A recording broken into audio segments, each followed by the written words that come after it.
MBA from Lincoln University, Oakland, USA, and a certificate in leadership from Harvard Division of Continuing Education, Boston, USA. He is a skilled organizational development professional. He has experience in performance management, learning and development management, and he's a life coach and a leadership and team building expert. He has expertise in project management, creative thinking, and systems design. He is a stickler for results with strong passion for making positive deposits in the lives of people and businesses. He also volunteers in nation-building works, projects, and initiatives. Ladies and gentlemen, without much ado, I'd like to introduce Mr. Shola Oyegade as he takes us on his topic this afternoon. You're welcome, sir. Over to you. Mr. Oyegade, please. All right, good afternoon. Just 1 minute, please. Let me take out this.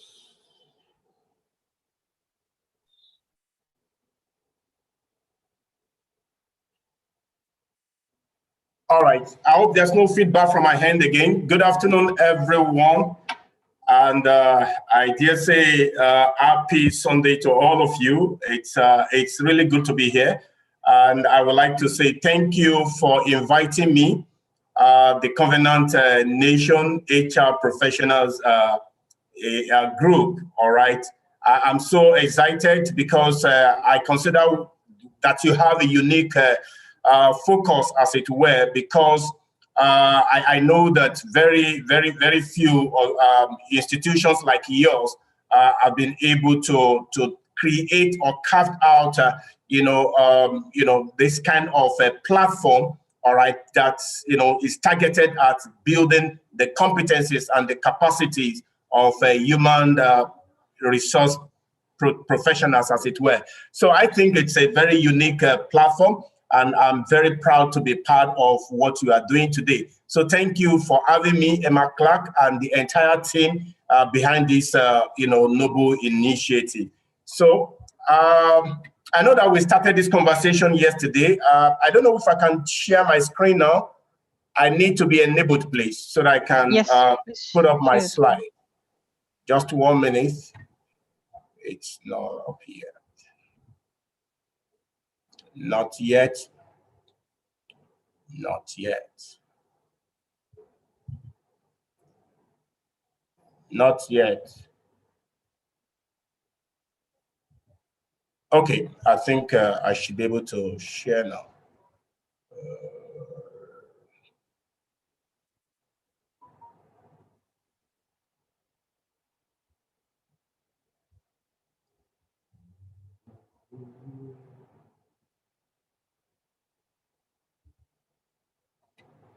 Okay, so good afternoon once again. I hope we all have a good time. For those that were able to make either online church or on-site church, I hope we have a refreshing time today.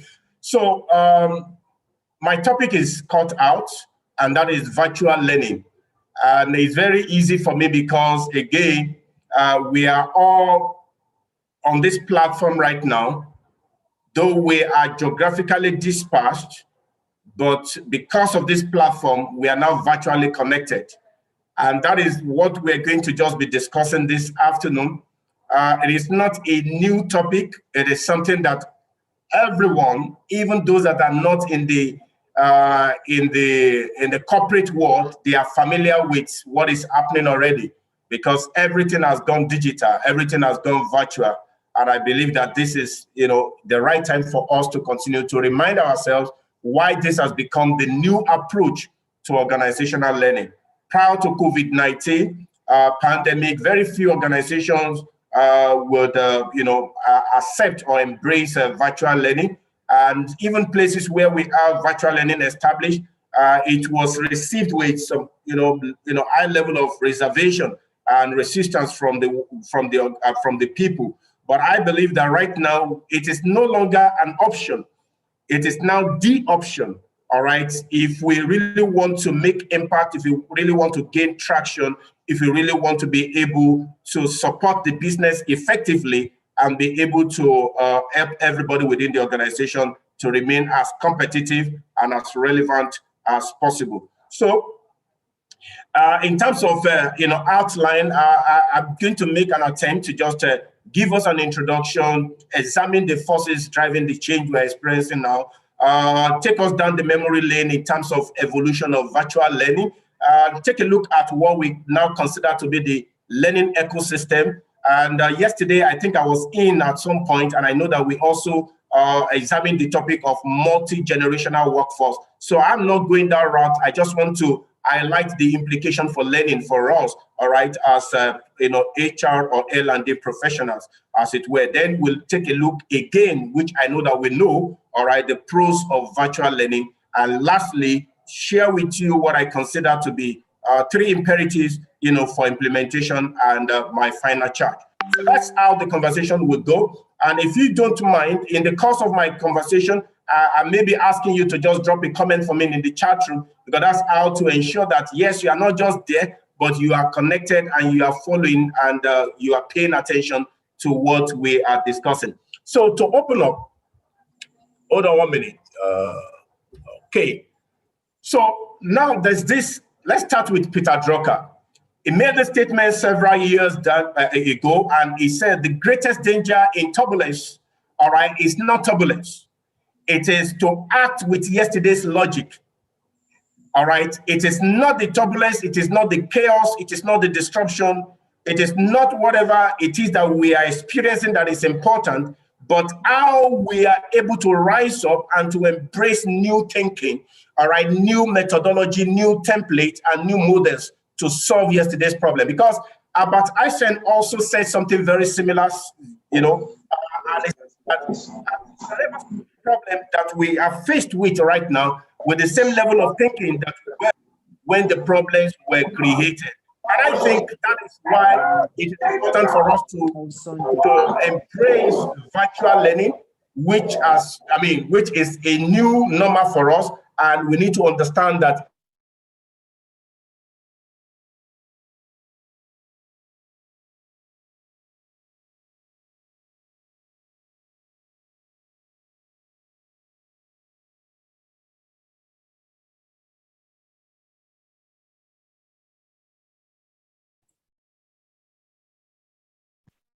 Sir, you need to unmute.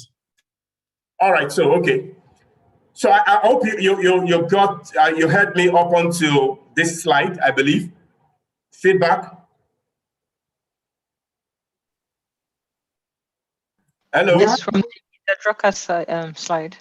Excellent. Thank you very much, Okpemipo. So now, she said that learning is changing with the digital transformation. So which means something is powering the changes, all right, that we are experiencing within the L&D, even I dare say in the entire workspace or the workplace, as it were. So he said the next generation learning is the way forward. And what is the next generation learning? It is purely virtual, it is digital, and it is global. It is borderless learning, as it were, all right? And he said that the L&D needs to be more strategic, we need to be more operational, and of course, also personal. As I go on in the conversation, we're going to see why these 3 things are really critical as we embrace the new normal, which is the virtual learning within the learning and development space, as it is. So I have a short video, all right? I may have to skip it at some point, but I want you to just listen and watch just to give us an idea of what learning is now in the 21st century. So, and I need somebody to give me an idea. Once you can hear the audio, let me know, please.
So if you don't mind, I just want maybe one or two feedback in the chat room. Let me get, what's your takeaway from that short video, short clip? What can you take away from it? I just need one or two persons, then I'm going to move on to discuss the forces that is driving the change we're experiencing now. Because a lot has changed and they will still continue to change. Okay, and you can unmute your mic if you are permitted to do so, because this is what happens in the virtual learning. All right, a digital age from the cradle. Thank you. Some are born into it now. All right, multi-leveler, no excuses for inability to learn anymore. Excellent, excellent. Digital technology is powering everything. Thank you. Technology as a tool, all right, must be incorporated into our business process. I love that. So now this is it. It means that things have changed, but it's also good for us to have an idea of what is driving the change so that we will have a very strong and compelling reason to be able to embrace this virtual learning, which is now the new, approach, all right, for organizational learning. So starting from the 11 o'clock, you can see my slide. We have about 4 or 5 generations in the workplace today. And I believe that this particular subject was thoroughly dealt with yesterday by one of the speakers. And I know that we have an idea of the fact that, yes, the various generations, they have different needs. And therefore, as far as learning is concerned, their needs, their preferences, and their aspirations and their style is also peculiar, as it were. And our understanding of that will also help us to be able to provide credible support to different generations that we have in our workplace. And then the next thing that is driving this is globalization, marketplace disruption, and what I also call borderlessness, as it were. Because today, everyone, I wouldn't be surprised if we have people joining us from outside of Nigeria on this platform as we speak. And of course, innovation and innovation, sorry, please, something is covering my slide for a minute. All right.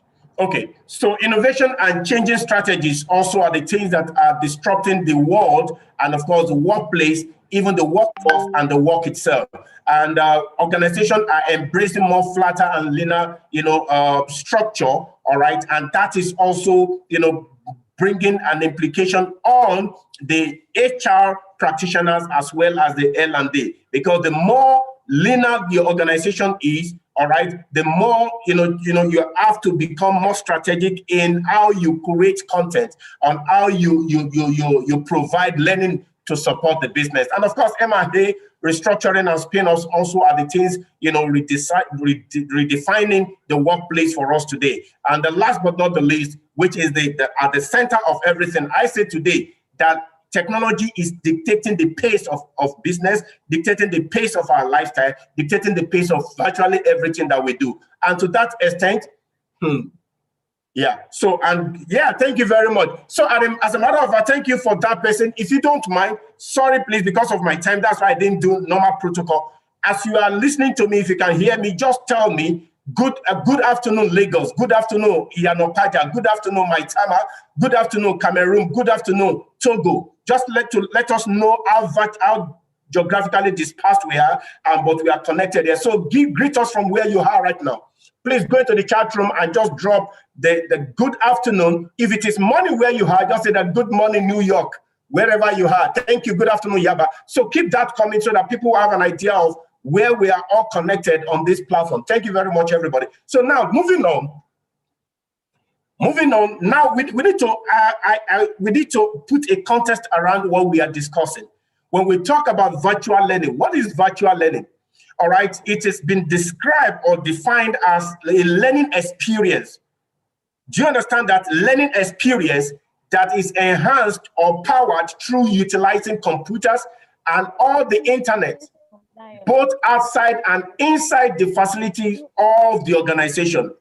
Right now, this learning is brought to us by the covenant nation, all right? And yet all of us, we are connected to the learning, we are connected to the training, all right, virtually. We are not at their site, all right, but yet we are participating in a program that is going on right there at their site. And I dare say it's possible that there's even nobody on site as we speak. So that is the power of the virtual learning, okay? So it is the instruction that is most commonly takes place in an online environment. So if it is online, then it is virtual. And under that also, we can break virtual learning into two, asynchronous and synchronous. Asynchronous is what we got to know before, whereby you are enrolled for a course or a training online that has been created and just put there for you so that you can go through that content at your own pace, all right? I have Oluyemi Adeosun, I have Ope Mikpo Ilesomi, and I have Samuel Olorodari, and myself. We can be assigned to that same training, but we don't have to necessarily go through the training at the same time. That is asynchronous. Then for synchronous, which is what is happening right now, Oluyemi, Ope Mikpo, Samuel, myself, we have to log on to that platform at the same time, and we have to interact and engage with the content at the same time. And that is the two types of virtual learning that we have as we speak. Thank you very much, everybody, Yanokaja, Ogba, and all of that. So now moving on, let's just go down the memory lane and look at the evolution of virtual learning. All right, I'm looking at these over 5 dispensations.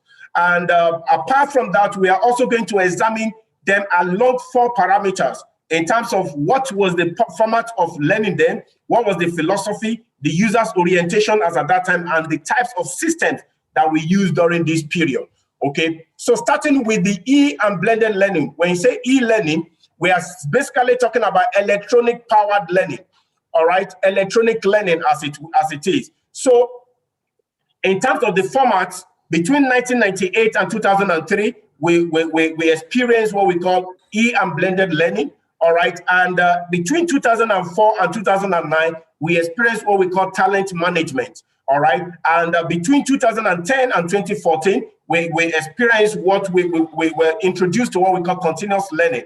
And for digital learning, it was between 2015 and 2018. And going forward from 2019 and into the future, anything can still happen. It is now basically AI-based learning. In terms of the different characteristics and the nature of learning during this dispensation, for the e-blended learning, the format was purely creating content on the catalog and you place it on an LMS, which is the system. And of course, the philosophy then was using what we call instructional design to create a content, put it there. Some of them, they are just glorified PowerPoints that we put there. People have to go over it. And of course, they learn nonetheless. And it is also, the user orientation as at that time was, self-study and self-paced. And of course, everything is happening online. And we move away from that. We embrace talent management. The talent management does more than the LMS. All right. I recall in my former organization, the first application that we launched for LMS was called EdCom by Bankers Association. All right. The EdCom system was purely LMS. But when we did a merger and acquisition with another organization and we become a bigger organization, we felt that we needed to introduce a new platform, and we embraced another application called Net Dimensions Talent Suite. Net Dimensions Talent Suite. So it's because that particular platform does more than just LMS. There are several other collaborative features, all right, on that platform, and learners are able to collaborate together on that platform and be able to do a lot more, much more than just learning, but be able to use it to track their career progression within the organization and all of. Then for the continuous learning, we introduced modular learning, video-based learning.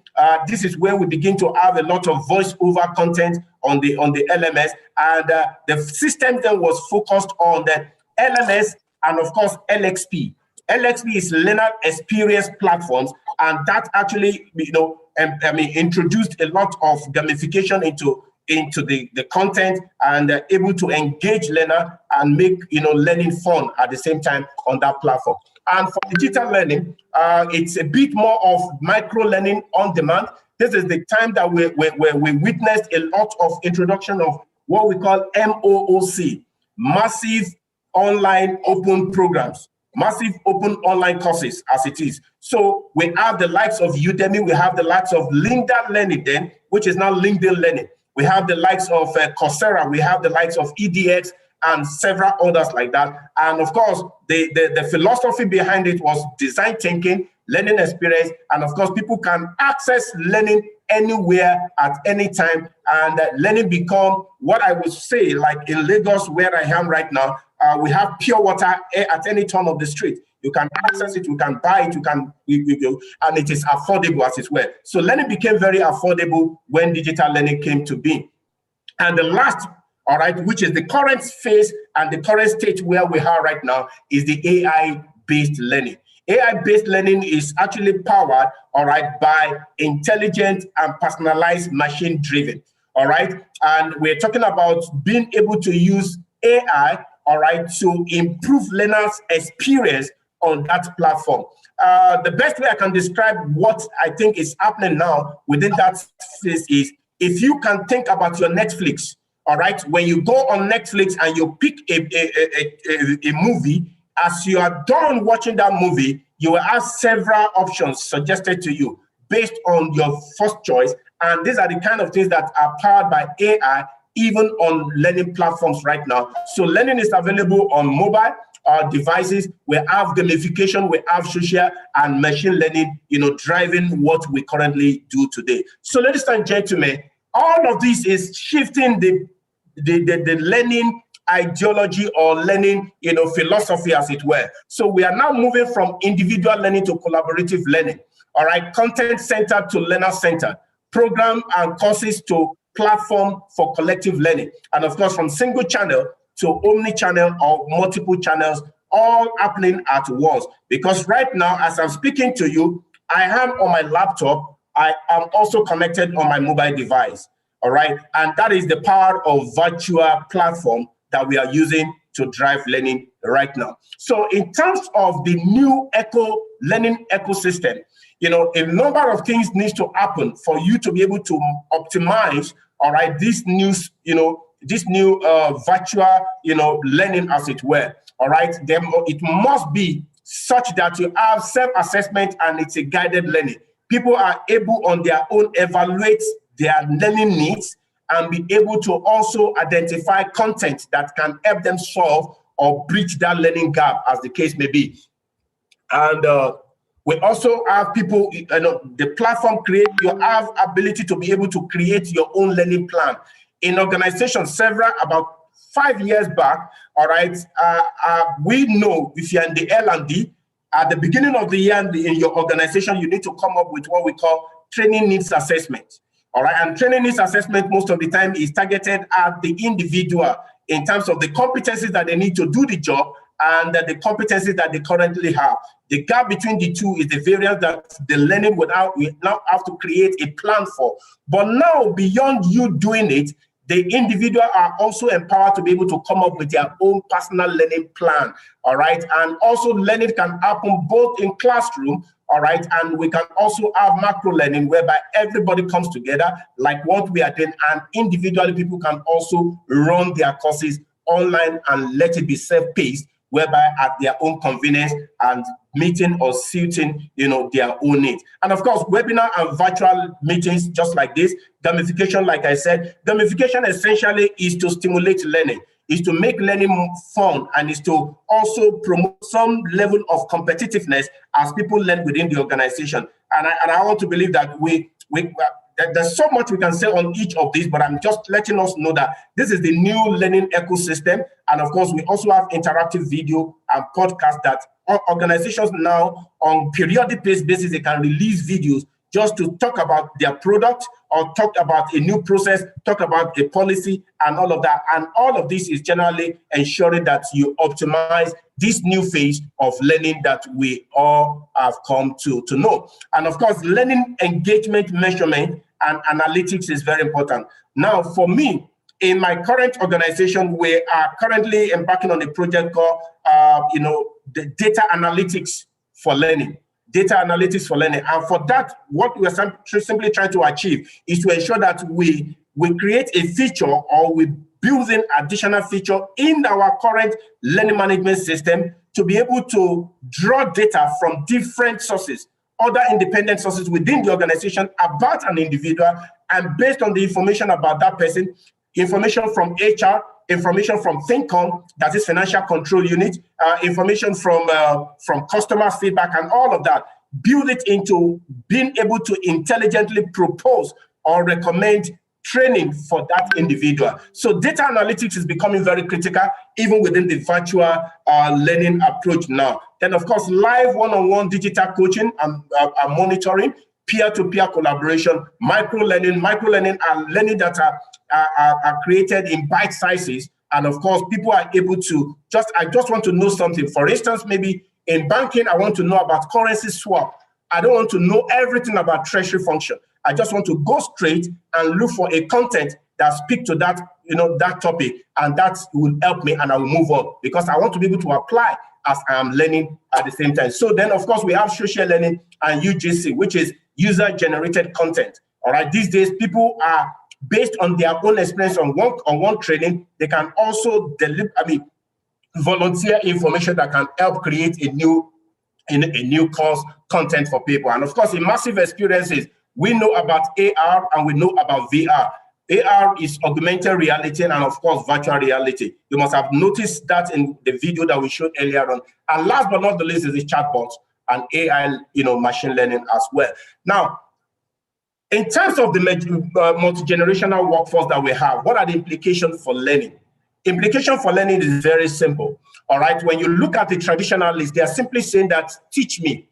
All right, they still want to be handheld. All right, they want to be able to, they want you to be able to show them and be able to create content that you will be the one to actually take them through it, because that is the orientation that they grew up with. And of course, for the baby boomers, they are saying that lead me to the information. You just need to point me to it, direct me to where I can find it, and I will go there and I would be able to teach myself, as it were. For Generation X, their own is connect me to people. Why? Because these days they understand the power of network, and based on that, they leverage on it a lot. I heard some of the comments made about the Generation X and the millennials yesterday. They actually understand the power of engagement much more than some of us, from the baby boomers and all of that. Then, of course, the millennials, they are very interesting. They want everything. Say, connect me to everything.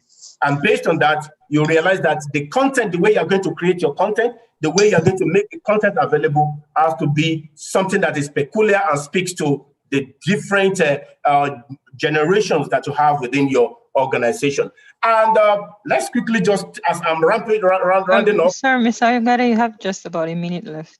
A minute. Okay, all right. So now in terms of pro of virtual learning, I know that we are all familiar with that. So I move on and I come to say, what are the recommendations? It's important these days that we have to make room for people to be able to innovate and experiment.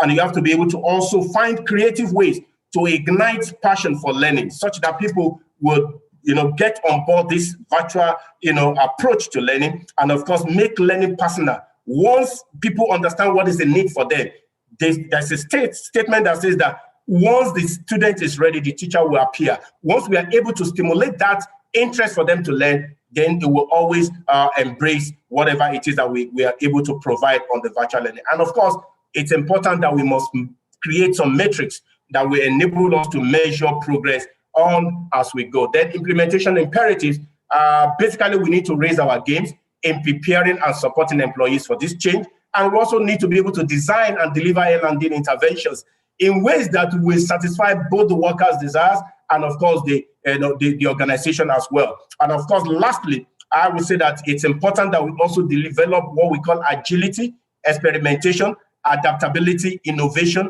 analytical, and of course, collaboration and leadership, and change management skills to help us, really adopt and embrace this virtual learning. And again, it's important that L&D must also be versatile in swiftly responding to organizational changes. So, final word, learning professionals have an incredibly important role to play, helping the people they serve adapt to this changing world faster. And by the same token, businesses expect the L&D function to do more with less and balancing the two, all right, to remain agile, and will be the hallmark for an effective capacity development department or unit wherever you are. I believe we are living in an interesting time, and I need everybody, as I'm rounding up, please go into the chat room and just drop there that things have shifted. Things have shifted. Just drop it there for me. And why things have shifted, we now live in a high energy, fast-paced environment. We need to engage and manage our colleagues. We need to constantly learn, unlearn, and of course, relearn to remain relevant to the business. And most importantly, we need to adapt, we need to anticipate, and we need to change. Otherwise, we'll get left behind. And as the saying goes that you have to innovate or die. But I believe for us to be on this platform, it means that we have innovation mindset already. And I wish you all the best in your journey in L&D and of course, HR space generally. Thank you very much, everybody. Thank you for having me once again. I appreciate it. Thank you very much, Mr. Oyebade. That was a really lovely and insightful presentation. All right, so just a couple of questions. So we have one in the chat room here, which says, how do you introduce virtual learning to an organization that is not technologically inclined? So perhaps we could take that, and if we have time for one more, then we could take that. Okay, so very quickly, we need to come from the angle of looking at the organization as it is today, okay? We need to make a case for the need for them to innovate, just like the last statement I said, all right? We know what happens to organizations that thought that they were too big in the past to align with changes within their operating environment. And you need to let them know that for the fact that, COVID-19 just accelerated the adoption of digital, accelerated the adoption of remote working and all of that. The same thing, the same case is made for learning. Therefore, probably the best way to start is just give them some free access to some free online courses. Because I think sometimes organizations are usually very wary when it comes to cost element of it. But in the long run, it's always more cost effective for you to go virtual. So I will advise that you can, sign on yourself to the platforms like Coursera, platforms like EDX, LinkedIn Learning, and all of that. They offer free courses and begin to assign them to people within the organization just to stimulate their interest and even the management themselves. But at the point where you need certificate for those courses, that is when you need to pay. Some of them, they are free to start with, but by the time you want the certificate to show that, yes, I went to Harvard or I went to MIT or whatever it is, that is the point that you have to pay. So I would advise, start it yourself, and of course, demonstrate the value in it to them and let them know that they need to innovate, they need to embrace the new learning. Thank you very much. All right, then please, a couple of questions, couple more questions. How do we deal with the challenge where some of our employees prefer physical classes because of the social interaction and the idea sharing, which to them works much better in a physical classroom setting as against like an online virtual classroom? All right, so for me, I think you also need to be able to let people understand that you first have to train your trainers to understand how to make virtual classes engaging, interactive, and of course, value adding, as it were. Because the reason I will ask you, what exactly do you want? If the goal, I would say that the goal of learning is transformation. And when you get that information, all right, from learning, and you are able to apply it, and you are able to get the same result that you would have gotten if you had come to classroom, what else do you really want? But I think we need to really audit that desire. That desire is not so much about learning, but it's about the fact that they want to be able to see people, meet people, of which I believe that we can create other avenues for that to happen. And even online right now, these days, people are having Zoom parties. People are having, virtual, interactive sessions, as it were. So I believe that you have to train your trainers to know how to make effective use of the virtual platform, such that right now we know different people are joining us from different places. The next level will have asked you that, tell us what you do, tell us what you are doing and all of that. And people will begin to meet and to be able to connect as it is. So I don't think that you have to be in a physical location, all right, with somebody before you can interact with them, before you can meet them. but we need to do a lot of education, a lot of communication to change the orientation of the people to be able to accept this new normal. Thank you very much. Thank you, thank you so much, Mr. Oyebade. That was really, really an enlightening session. So we'll move on to the next section of this Learning Summit. Thank you. Thank you very much. Thank you for having me. I really appreciate it.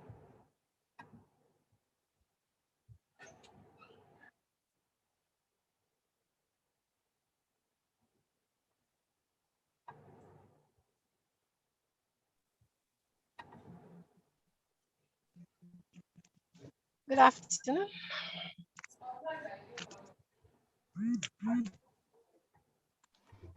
Good afternoon, everyone. Good afternoon. Can you hear me?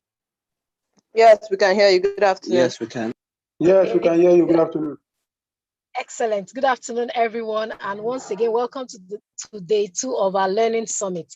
Thank you so much, Shola Oyegbade, for that insightful session. Shola happens to be my predecessor at my place of work now. So this afternoon, I have the honor to be introducing our governor, at CCN HR, and professionals, group. Emma has over 26 years work experience in banking, consulting, training, and entrepreneurship, and she has had for like a decade, she has had, can you hear me? Sorry. Okay. Yes, go ahead. Okay, so for a decade, she has had a stint with several banks in Nigeria where she functioned in roles like branch management, relationship management, consumer and commercial banking. As the CEO of Theos People Resources for over 17 years, she has trained, mentored, and coached thousands of professionals across sub-Saharan Africa. She has also facilitated the hiring of hundreds of employees at different, organizations. As the founder of Learn with Emma Clark, she works, sorry. Yeah. Okay, let me just move to the introduction went off. As the founder of Learn with Emma Clark, she works closely with mid to senior level career professionals, helping them to achieve their aspirations of either becoming entrepreneurs or progressing to C-suite. She has a master's degree in human resources management and organizations with a specialization in organizational behavior. She obtained this from the London School of Economics and Political Science. She also studied in Chevening. She's also a British Chevening scholar. Emma also holds a postgraduate certificate in teaching English to speakers of other languages from the University College London Institute of Education. Her first degree is in law from OAU, Obafemi Awolowo University, and her second degree is in law from the Nigerian Law School. It's my honor to have Emma Clark online now. Emma, you have the floor, and let's all sit tight and listen in. I know we'll learn a lot from Emma. Emma, you have the floor. Thank you. Hi, good afternoon once again, everyone. And I'm glad to be back here, this time in the front seat and not in the back seat like I usually do. Most of the time I'm in the background trying to shape things, trying to ensure that the vision that we have made for ourselves is working the way that it is supposed to be working. So I am extremely glad to be here today, and I am going to be making a presentation titled Building Resilience, and I'm going to be talking to you about how to manage a VUCA workforce. But before I get started with that presentation, I would like to say a big thank you to the Covenant Nation for creating this platform. It's such a wonderful platform, a platform where we can engage with each other, where we can learn from each other. And I would like to extend my appreciation to Pastor Podgin and his wonderful wife for giving me the privilege to be able to lead this wonderful group of people. It's been an awesome time over the last 10 weeks, leading everyone here. And I'm sad that we're going to be rounding off soon, but I'm looking forward to the launch of our next cohort, which will be coming up very soon. All right, so before I go, waste any more time, because I've got about 20 minutes, I set the rules, so we have to keep them. I'm going to push on into my presentation, and I am going to be talking to you about resilience, and I'm going to be showing you how that can be used to manage a VUCA workforce. So let me continue. All right, so I'm just going to share with you very briefly what it is that I'm going to be talking about, 4 key things. I will define what VUCA is, and then I will talk about how VUCA, the VUCA workforce, how VUCA relates to HR. And then I will talk to you a little bit about organizational resilience. And then I will introduce you to 4 keys that we can use to build organizational resilience. And these keys will come from the perspective of human resources and organizational behavior, because there's so many perspectives on resilience. All right. So let me move on very quickly to define what resilience is, what VUCA is all about. It's a word that we hear about every day. And, you know, it's a word that has become very popular given the present context that we have found ourselves in since last year, when this pandemic took hold of the entire world and just basically turned things upside down. So VUCA stands for 4 things. The V stands for the speed at which things change. VUCA stands for fluctuations, all right, in things like demand. VUCA stands for things like turbulence. VUCA stands for uncertainty, all right, the inability to predict the future, all right? When we're in a VUCA environment, it becomes very difficult, like we're seeing now, to predict the future. VUCA stands also, when you're talking about uncertainty, you're talking about the incapacity to understand what is going on. And then VUCA also stands for complexity, all right? The C in VUCA stands for complexity. That is the number of factors you need to take into account of within the specific business context in which that you are operating. The C also relates to the fact that in highly complex environments, it is sometimes very difficult to analyze or rationalize those environments. The A also stands for, which is about ambiguity, stands for the lack of clarity of information, the incompleteness of facts that may be available, and contradicting information that, you know, may abound, that makes it difficult for us to be able to adequately interpret things or plan properly. I mean, look at the present environment that we're in right now. We are currently rolling out vaccines all around the world, and then suddenly we hear that there is a variant that has come in India and in some other parts of the world that doesn't seem to that the vaccine doesn't seem to be able to control. So there is some uncertainty. There's no clarity. People are telling us that, you know what, when you roll out the vaccines, everything is going to be all right. But at the same time, we're beginning to hear the fact that, you know what, the vaccines may not necessarily work on some variants that are beginning to evolve. All right, so let's move on. So let's look at this. VUCA, a VUCA COVID-19 world is about a fast shifting, unstable, complex, and fuzzy world that is disrupting business as we know it and making it difficult for HR managers and HR leaders like ourselves to plan and do business. You heard Ibiana, for those of you who attended the session yesterday, you heard Ibiana when she said she doesn't even plan now beyond 6 months. It's difficult for anyone to plan beyond a quarter, to plan beyond 6 months. So out of the window has gone those times when we'll be doing 3-year, 5-year plans. It just doesn't exist anymore, all right? The pandemic and other crises, yes, you're saying, I'm saying other crises. You may say to me, Emma, what do you mean by other crises? Jesus Christ promised us this is a Christian environment, so we must start talking to ourselves. Jesus Christ promised us in this world there will be tribulations, but he also assured us that he has overcome. The Sermon on the Mount, what did he say? He said, when you see people, a situation where nations are fighting against nations, all right? You have a situation where there's environmental disaster. You're seeing earthquakes, you're hearing about earthquakes, you're hearing about volcanoes, you're hearing about so many natural disasters that are going on around the world. You're hearing about different diseases that are coming up every day, all right? And this is not the last one that is gonna come, unfortunately. These crises are gonna arise and they will continue to make the world very unpredictable. So as HR managers, we have to be aware of that.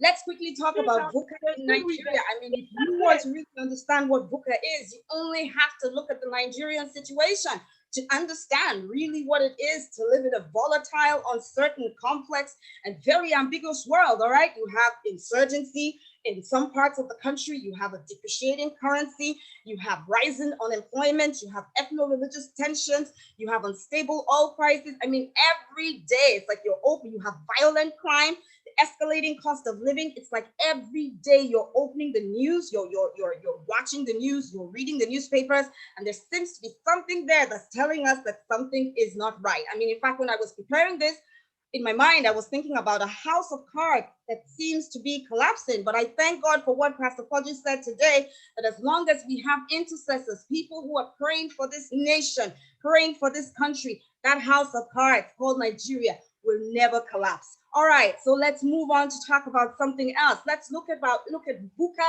in the workforce. What is VUCA in the workforce all about? VUCA in the workforce refers to that high talent turnover, all right, driven by the migration of talent and the incessant mobility of Generation Y and Gen Z workers.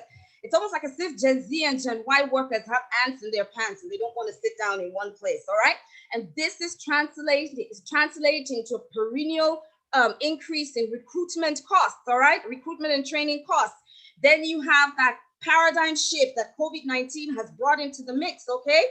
And, there's a shift now in the way work is, being done, all right? And then there is that introduction of artificial intelligence and other technological advancements that seem to be shifting us away from the jobs of the past, and they're bringing us the jobs of the future and widening the gap between these, technological advancements and employee skills. Because the truth is that every time we have some form of technological advancement, what happens? We're going to have a widening in the gap between what employees know and what they don't know, all right? And then there is the rise of the gig and the digital economy and the corresponding growth of the gig and digital worker. The truth and the fact of the matter is, as the years go by, the 9-to-5 worker is going to almost become extinct. And then you have the death of organizational permanence, as HR managers and business leaders now have to think in fluid terms, and employees worry about how to develop their careers within this ever-changing context.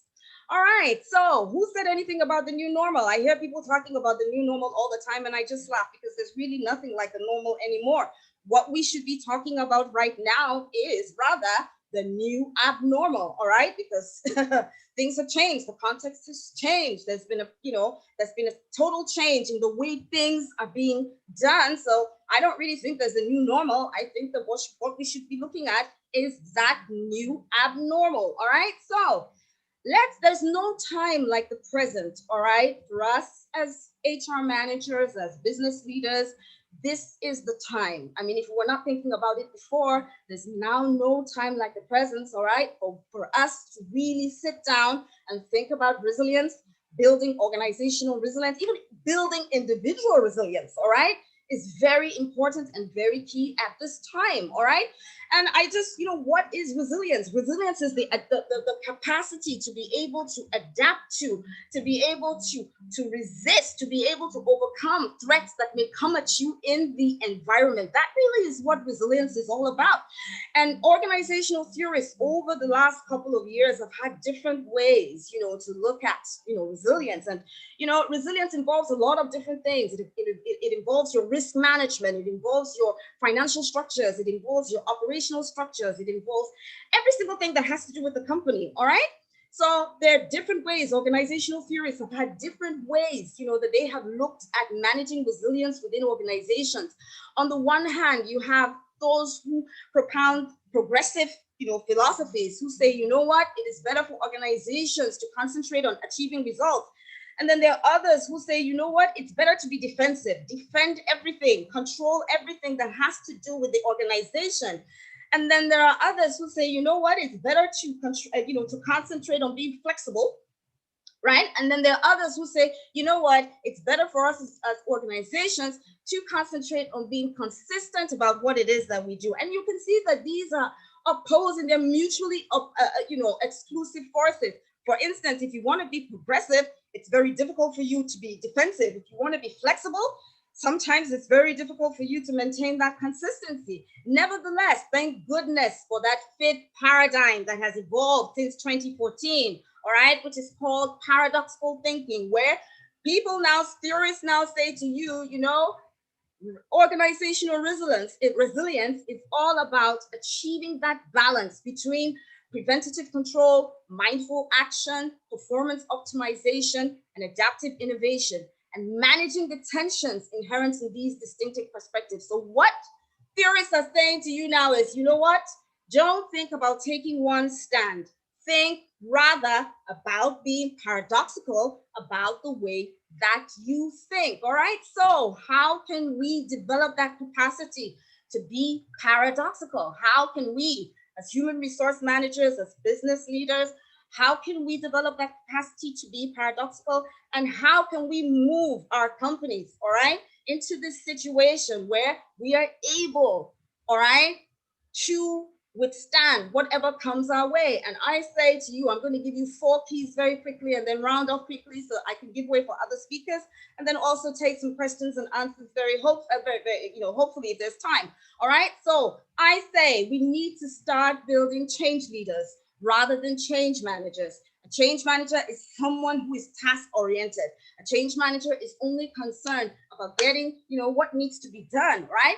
A change leader is a little bit different. A change leader is a visionary, all right? The Bible even says, where there is no vision, the people perish. I read all the time. I see it all the time. People say, oh, leadership is all about influence, but I say no. Leadership is a little bit more complex than that. It's a very complex concept. You can start learning leadership today and you will not finish learning it tomorrow. Influence, yes, is important, but it is just one aspect of leadership, all right? Leadership, first of all, foundationally, starts with vision, all right? Where there is no vision, the people perish. If you have an influential leader who has no vision, who is leading you somewhere, at the end of the day, that person is going to take you nowhere, all right? So we need to have vision as leaders, all right? And then after we have vision, then we start thinking about that capacity to align, all right? And that's where influence comes in. That's where good communication skills come in, all right? We also have to start thinking about this concept of leadership style, all right? There's no one perfect leadership style. And this is what I tell people, there are different styles of leadership for different contexts. And when you find yourself in a situation, all right, that demands a certain type of leadership, you go to your storeroom of leadership styles, you pick up that style and you deploy that style to be able to manage that particular context, all right? But one of the things, the leadership style that you need to pick up if you want to be a change leader is the transformational leadership style. We need to move away from being transactional leaders, all right? From being leaders who are very laissez-faire, who are very contingent in our ideology, who manage by exceptions, to being the leaders, all right, who are transformational. What does a transformational leader do? A transformational leader models what it is that he wants people to do, all right? So you set the example. You show people what it is that you want to do, all right? You're leading from the front. When you're a transformational leader, you're not leading from the back. You're not afraid to take the bullets when the bullets are coming at you. That is the transformational leader. A transformational leader is able to inspire people. That transformational leader is able to motivate people, to help people to imagine what they need to imagine to be able to move forward and to progress forward. A transformational leader is also highly intellectual. So you're not just the sort of person who is very conscious about collecting information, but you're also the sort of leader that makes your followers understand that it is important for them to problem solve, to think through things, all right? So a transformational leader is critical in his or her thinking. A transformational leader is not descriptive, all right? We also have to move away from that autocratic, all right, hierarchical type of leadership to a more authentic leadership that is not afraid to take responsibility, that is not afraid to show emotions, that is not afraid to have people show their emotions around them. We have to become more proactive, all right, and less reactive, more forward thinking than, backward thinking. I remember sometime a couple of years ago, a man called Bill Gates got on television and started to tell everyone, you know what? The next thing that is going to disrupt this world is not technology. The next thing that is going to disrupt this world is a virus. And everybody thought that he was crazy, but you know what? He had started gathering information that enabled him to think forward. And he had started to shout this how many years ago? It is time for us to be able to start to design vaccinations that would be able to prevent these types of viruses that we're seeing now that are shutting down the whole world. We also have to be justice focused. A leader who does not think about how fair or unfair his or her actions are is not, they're not going to get very far. All right. So we've got to start thinking about justice. How do we distribute our resources? I mean, for instance, a company like Google faced a lot of challenges because it came out a couple of years ago that Google had what is called dispersed salaries, all right? So if you went and looked at the salary of an engineer or a tech person, it was much more than the salary of, say, someone who was in marketing or something else. So we've got to look at these issues of justice. How do you go about your procedures? Hey, those of you who are laying off people, I'm not saying you should not. There are times that will come when we have to lay off people, but how do we go about doing it? All right. How do we go about, disengaging staff and sending them off into the big bad world? These are things we have to look at. A change manager is also an extremely creative and innovative person. We could see, from this problem that we faced during the pandemic that, look, those leaders that were not creative didn't go anywhere. They just didn't go anywhere. People had to be creative. You had to know that, you know what, you can't work from the office anymore. You've got to go into a situation where you're working from home. All right, so let's move on to something else. Now, being resilient means that we are working hard to build what is called agile workforces. All right, and what is being agile all about? Being agile is about flexibility. Being agile is about, thinking about starting first, instead of thinking of finishing first before you start, all right? Agile is all about, let's design a basic product, take it out there, see how that product fares, get feedback from clients first of all, before we think of producing a product that has all the bells and whistles in it that might fail at the end of the day. Agile is about moving towards the finish. So you just think, as I said earlier on, of starting first of all, not like the waterfall technique. A waterfall technique is all about planning, strategizing, making sure that everything is okay, first of all, before you start off with a particular project. So we need to focus on building that agile workforce. We need to focus on building a innovative versus bureaucratic organization. Statistics have shown that when you are in the kind of VUCA context that we're in right now, bureaucratic organizations just do not work. What is bureaucracy all about? The flat versus hierarchical system. Bureaucracy is all about structure, while innovation is all about fluidity. Bureaucracy is all about task orientation versus being vision oriented, and so much more, as we can see on that slide. All right, and this is the last but not the least. If we are going to build resilience and we're going to overcome, all right, threats that come, our way, we're going to have to start understanding, gaining that understanding as HR leaders, that it's all about people. People are the first thing. People are your main resource. People are your money. All right. I mean, all the other aspects are important, but if you do not have people at the end of the day, you're not going to have anything. All right. So we need to start paying attention to a lot of things. I mean, one of the speakers was talking yesterday about the fact that he was talking to one of his clients. He was talking about getting everybody back in the workplace. And I'm like, that is definitely not the right approach at this moment in time.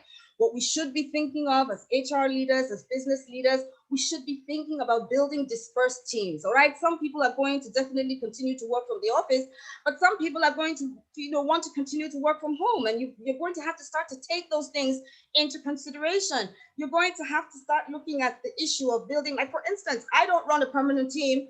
I run a dispersed team. They're all over Nigeria. I work with people from Jos. I work with people from Abuja. I work with people here in Lagos.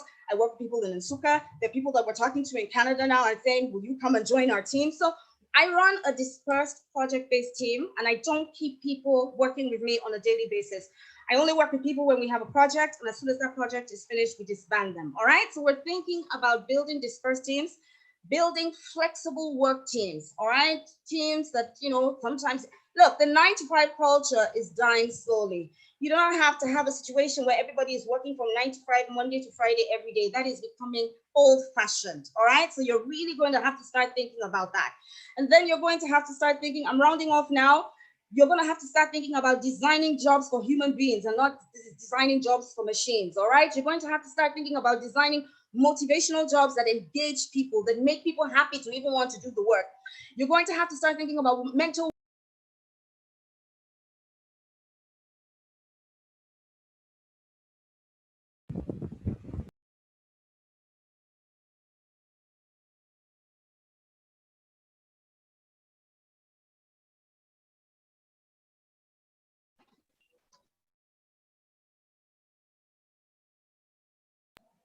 Please, you're on mute. And I was muted. I don't know what. Yeah, I don't know what happened. For some reason, I was muted. I'm the host, so I don't know what happened.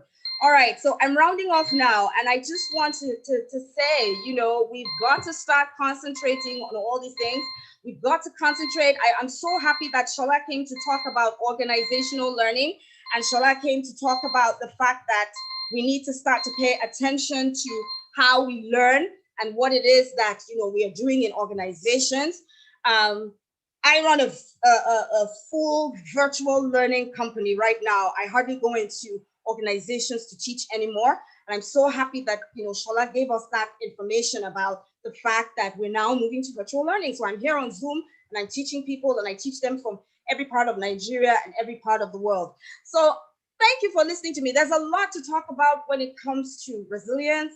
20 minutes is a short time for me to be able to say everything that I need to say, but, you know, just keep those factors in mind. And one of the things that I want to leave you with, you know, 30 seconds, you know, as I exit from this platform, is the fact that, you know what, we're Christians. The majority of us here, I'm sure, are Christians. This is a Christian environment. One of the things that we need to remember is that when Jesus Christ came to this world, he came in a VUCA at a time of when VUCA was at its height. The Jews had been conquered by the Romans. They'd been taken over by the Romans. The first workforce that Jesus set up, the 12 apostles, the were VUCA workforce. They consisted of disillusioned fishermen, zealots. Some of them were even thieves, all right? Tax collectors who had turned against their own people.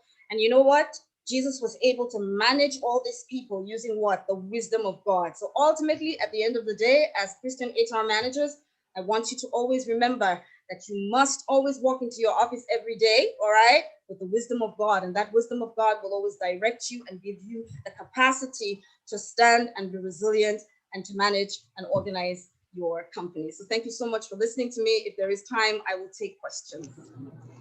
Thank you so much, Emma, for this insightful session. Honestly, the truth is that we are actually in the new abnormal, and we must adapt. And you can only adapt if you have an agile mindset.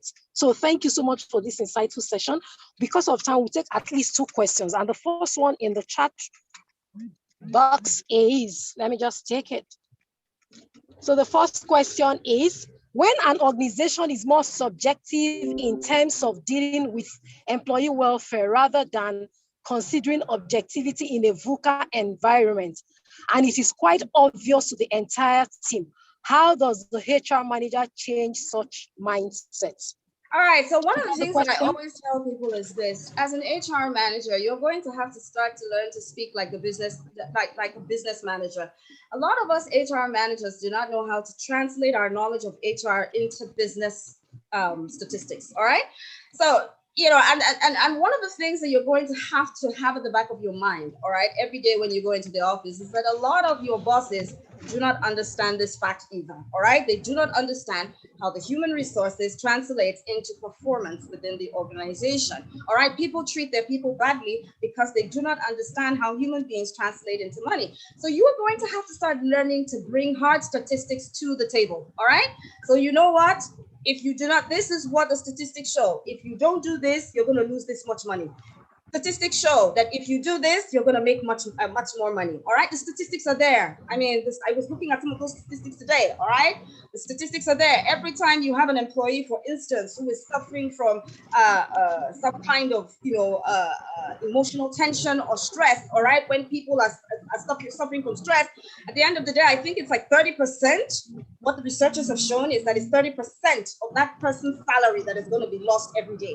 So if you have disengaged and stressed employees who are working with you, and you have a multitude, maybe say 1/3 of the employees in your organization who work with you are disengaged and stressed, it means that just calculate that 30%. All right, I can't remember the exact figures now, but it's a lot.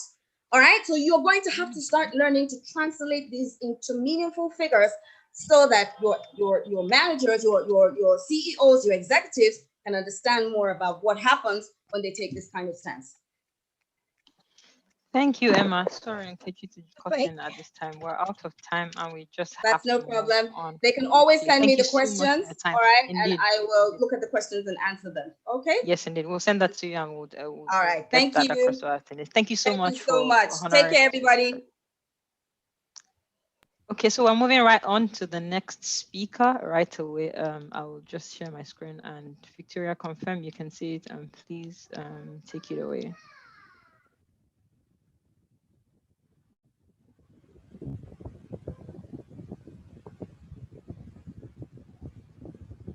Not yet, still waiting for your screen.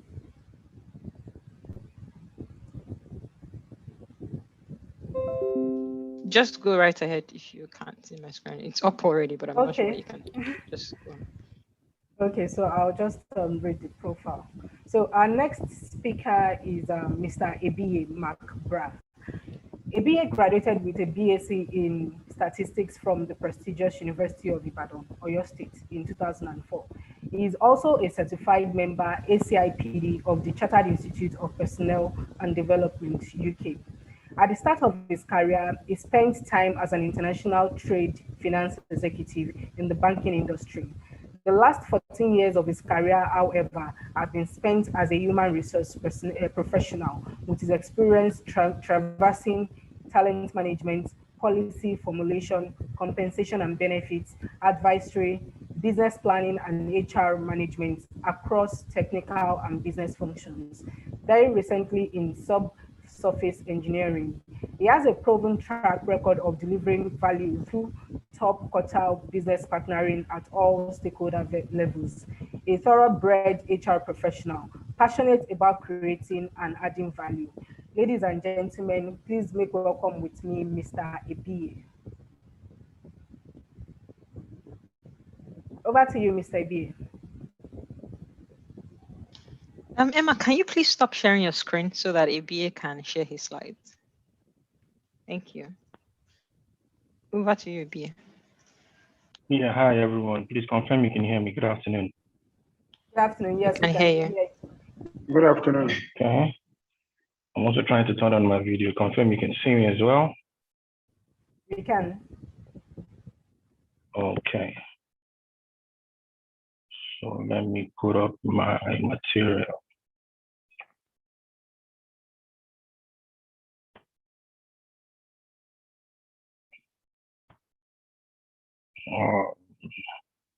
It's on slideshow. Can you see it?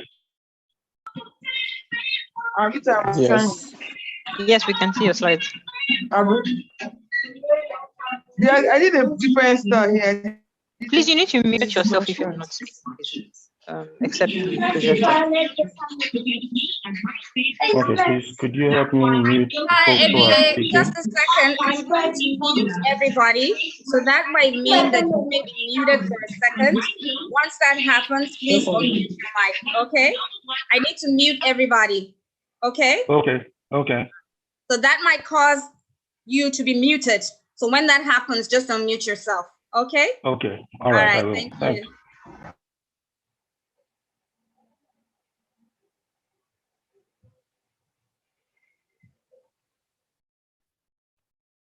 All right, great. So you can hear me now? Yes. All right then. So I will be spending so good afternoon, everyone. Thank you very much for inviting me to this prestigious gathering. I'm actually very honored to be here. And I'll be spending the next couple of minutes, hopefully less than 15, talking about really the essence of reviewing pay and compensation for a flexible blended workforce in this period where we find ourselves post-COVID. All right, by way of agenda, we'll be running through a few points. We'll basically zoom into some of the changes, major changes that have happened in the workplace over time. But also, like other speakers have been talking, it's important that even HR people were aware what the purpose of the business is.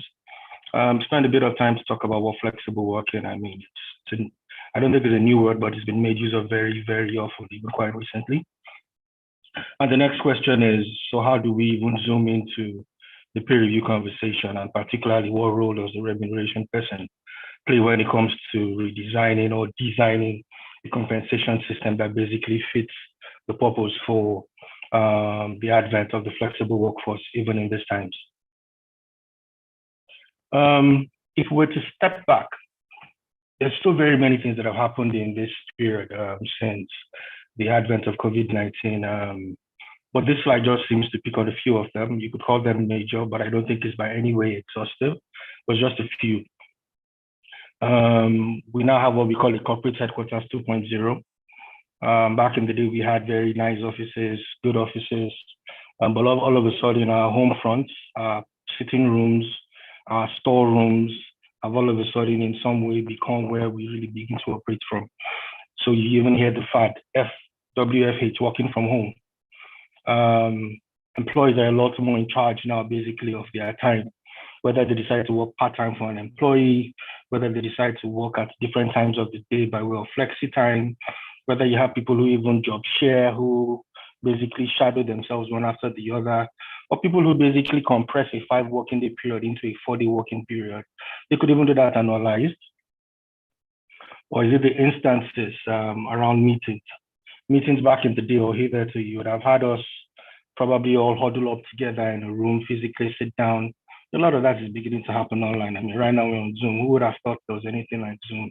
Prior to now, we had what we call the likes of Skype, Teams, learning. Not too long ago, we had Shala Yigbadi who was talking about this, and I think that was really, really very insightful. You'd remember the famous quote by Benjamin Franklin when he said, tell me and I forget, teach me and I may remember, involve me and I may learn. That in itself gave advent to the 70-20-10 model, where you had 70% basically of learning interventions done on the job. You basically got to learn all of the things that you got to do, most of them on the job. 20% of that typically was advocated or allocated to what your supervisor would do by way of coaching and by way of teaching. And the remaining 10% was what you happen to do in the classroom. But even that 10%, even as we get into the world that we are in today, a lot of that learning solution enterprises are beginning to find out ways to translate those pieces of the 10% even onto online interventions per se. So you'd see particularly very many of us who may have wanted to get into a classroom to learn, things are beginning to change and people are beginning to do things a lot online today. You hear the likes of the Coursera's and the EDXs, which have even been mentioned by previous speakers of this call. At the same time, we had supervisors back in the day who believed a lot in presenteeism, who wanted to see us in the office to have a view or a feel for the kind of work that we were doing. That's not the case today. Supervisors are now beginning to think around how their values change, how they begin to trust their employees more. And that's pretty much is what begins to drive even performance management in itself. And it's not to say that these 5 generations, for instance, are new to the workforce. They are there, but in terms of the demographic preferences, the kinds of things, the mix that we have even in today's world, you've got people who are thinking a lot more about mental health. You've got people who are thinking a lot more about preferences as regards remuneration, flight tickets, for instance, overpaying increase, more time on their hands versus locking them down. I mean, the previous speaker I just talked about the 9 to 5 is beginning to die. So you find out that even across the different generations, people's preferences as to work styles have begun to change. But if we bring it back to business, because, and I think even Emma mentioned it, I just thought to even hit on that. As you walk through a business, it's not just sufficient to be a HR person, but it's to ask yourself the work that you do, how does it translate to dollars at the end of the day? So you support a business, what's the essence of the business? The famous economist, Milton Friedman, at some point, had mentioned that the main purpose of a business was to maximize profit for shareholders. It was to make more money for the business. You could argue that S&P and Strong & Poor's companies, 500 all over the world, have begun to look at things in a slightly different way, where about 60% of the tangible assets of the company really revolve around things like the corporate social responsibilities, reputational, governance, and all of that. But it still does not take away from the fact that money has to be made for the business. And I'll talk about this in a few slides. On the public side, if you take a look at how COVID, when it hit the world, it hit a number of economies a certain way. And I pulled out some data from Statista online, and I was able to check to see just for maybe only China, at the end of 2019, at the end of 2020, they were about the only country or the only economy that had a GP that fared better than they ended in 2019. Almost everyone was below the mark. That's in the public sector. However, translate very quickly, and you could say the different context to the Nigerian banking industry, more the private sector. Even though there were instances where maybe gross earnings in 2020 were slightly lower than in 2019, they all made more profits before and after tax at the end of 2020. It goes a long way to tell you that they had to do things differently, even in the climes where it seemed like things were going very bad, but they made more money in 2020 than they made in 2019. What does that do for us as HR professionals? We can no longer be comfortable just being HR. It is therefore necessary that even as we come to the table, we'll come with business financial acumen that supports and facilitates business decision making. So we need to just come to the table with all of our game, with every single thing in our arsenal. Let's take a step forward now and talk a little bit about flexible working. What's flexible working? It's actually a work arrangement that gives us flexibility really around determining how long you want to work, where you want to work, and at the times that the employees want to work. This is a quote clearly from CIPD. And their potential benefits. Think about the different offices that you work in. How many of your offices really are working at, or rather operating at a full scale today, infrastructure-wise? How much diesel really are they running? If they were renting out space before for office, are they really renting as much as they were? If you talk about the employees are a lot happier now. They've got their time, they're at home. If they've got kids that they need to take care of, take into school, bring back from school, if they've got loved ones that they're taking care of at home. So you find out that even from the employee well-being point, the points begin to go up. People are more satisfied with their jobs. Invariably, employee engagement goes up, business performance goes up, organizational performance goes up. And that you could say at the same time for work-life balance. However, in this new world of flexible working where people can work from different parts of the world and recognizing your remuneration philosophies, you need to consider what the legal risks are. The people who you employed, who you gave contracts, were probably employed to work within the boundaries of a particular country, but you now have people who are probably sitting down in Canada. Do they have a right of stay in that or right of employment to operate? What are the tax implications? Now you're beginning to make use of Skype. How much data are you sending via the net? Are you in compliance with IT protocols, with data control protocols across different continents? Those are things that one needs to begin to consider. If we take a step slightly into why peer review is necessary, I will zoom that into 4 points. And it's about one, you don't pay from an empty pocket. Money has to be in the bank for you to be able to pay salaries. So from the profits, from the margins that you make, you pay salaries. So if your workforce is going to change today and you have a mix of different kinds of people in your workforce, where you have flexible, contingent, temporary workers, different kinds of people, and number one, or rather number two, your financials basically have changed, your margins have changed as compared. I mean, we'll take a look at the financials of different countries and different companies. If you do not have money in the bank, are you able to pay salaries? Number two, a significant part of your balance sheet is the OPEX, and a significant part of your OPEX is people cost. So what exactly would you do year on year to keep that cost down? One of the other reasons why peer review is necessary. If, for instance, you were in a partnership, in a joint venture, you also need to ask yourself, your ability to pay is not necessarily the ability of the other partner to pay. So when you put all of that in context, you ask yourself, what is really definite, or what is possible in the proper realm for both companies or both partners, or as many partners that you all are together to be able to pay. And the final piece is the work mix, the workforce mix. Even as you begin to take a review of your workforce, there will be people who you want to keep as talent, people who you want to retain as talent. You ask yourself, is your current pay philosophy supporting that drive? Is there something that you need to do differently? And I'll take the last couple of minutes really to share and just spend on this one.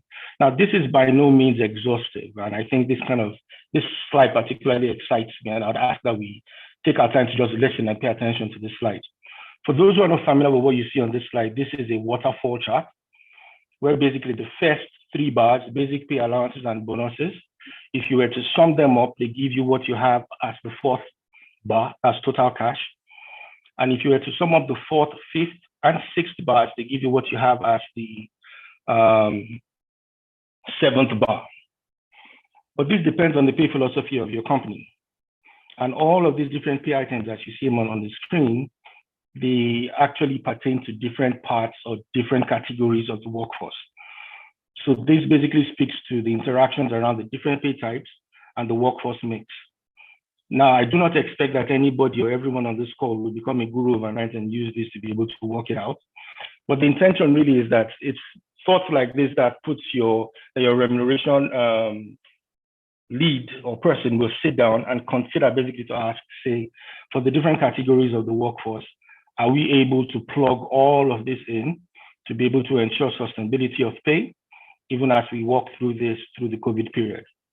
Basic pay for very many companies form the basis, right, for pay resolutions or remuneration for different companies. So once you have your basic pay fixed, a number of the other things that you see to the right are probably a function or percentage of what you have as basic pay. So imagine you had a very strong or very high number of people in your base, or rather in your base strength of the organization, and very few contract staff. Yes, every single one of them gets paid, but when you start talking about allowances, especially if you have for your permanent staff, and you say maybe 40% of your basic pay will constitute what you call allowances. Any shift, any adjustment you make to basic pay automatically hits the allowances ledger. And there are a number of allowances. Different companies roll them up into one. Some of them roll them up into, or rather break them up, and they keep them quite discrete. So let's take to, for instance, if you're talking about this whole COVID. For people who are working from home, let's say here that when they were working in the office, you are giving them transportation allowance to help them commute from home to the office and back. The question you'd ask is, would you continue to do that for people who are working from home? And at the same time, people who were working in the office before made use of laptops, internet in the office and all of that. But now that they're working from home, they have to source for their own internet service providers. Are you going to provide them with a working from home allowance, for instance, or internet allowance, for instance, or a working from home setup where they're able to set up laptops, laptop stands, and so on and so forth? So you ask yourself those questions. Performance bonuses, I mean, this goes to whether it's contingent staff, but it's basically a function of performance. So you ask yourself, based on COVID and based on a revision of the targets for the year, have individuals, for instance, the targets that were agreed or set for all of them, have they changed? And if they changed, in what percentage in dollars or in naira have they changed? And as a result, with the statistics or the percentages that you allocated to bonus payments prior to COVID, would they remain the same based on your new targets? You ask yourself, that's a revision. That in itself already tells you or gives you a different feel around what your total cash would look like even at the end of the year. For a number of other companies, these are the items which we've mentioned to the left, which are e-commerce cash items. But there are a number of things which you might call long-term incentives, which are usually paid or usually applied to only staff who are permanent staff, like share plans, for instance. So when you do well, you perform well, people might just get bonuses in forms of shares. You might not necessarily give them to contractors, even though they're members of your workforce mix, but you might not necessarily give it to them. So you need to ask yourself, even as you plug all of that into your payroll system, how does that translate into pay? And I think finally, it's the piece around the benefits, which may not necessarily come in cash, but could apply to things like retirement, could apply to things like medical. There are a number of companies, for instance, who also pay or who monetize medical. So you could bring that to the left side of the string. But you could imagine where all of those things pertain only to a particular set of people. You have your remuneration person, your compensation person sitting down and taking a look at the whole thing and just basically asking to see how does all of this play at the end of the day to ensure that we continue to deliver pay rationally to our staff, but at the same time, we ensure that our business remains a going concern. I will like to end this though by saying that even the determining factors, even as you run an organization like this, particularly hinge on a few things, two things particularly. Number one, if you're in a country where pay is regulated, particularly by way of minimum wage regulations, that in itself already forms the basis upon which you begin to make all of these adjustments. That's number one. And number two, if you have maybe in your pay remuneration system, the need to go through annual negotiations or what we call collective bargaining agreements with the unions on an annual basis. with those two as underliers and all of the considerations that you have above, I think, and even with the rationale around the workforce mix, companies continue to employ this to ensure that they stay above and they stay alive and the businesses continue to remain as going concerns, even beyond times like COVID. And I think finally, I'd just like to say that a number of people have said we are in the new normal. A number of people have said we are in the new abnormal. The truth is, the very next year, something else can happen. It's just our ability to be agile, and just like Emma and even the others have spoken, VUCA, just our ability to recognize the times that we're in and our ability to respond as quickly as possible. That sets us apart as different and stellar HR professionals. Thank you very much.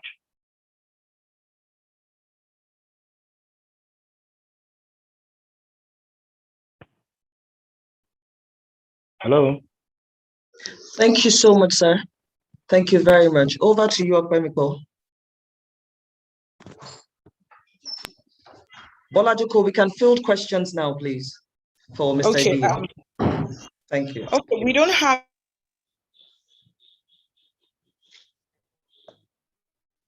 any question in the chat room.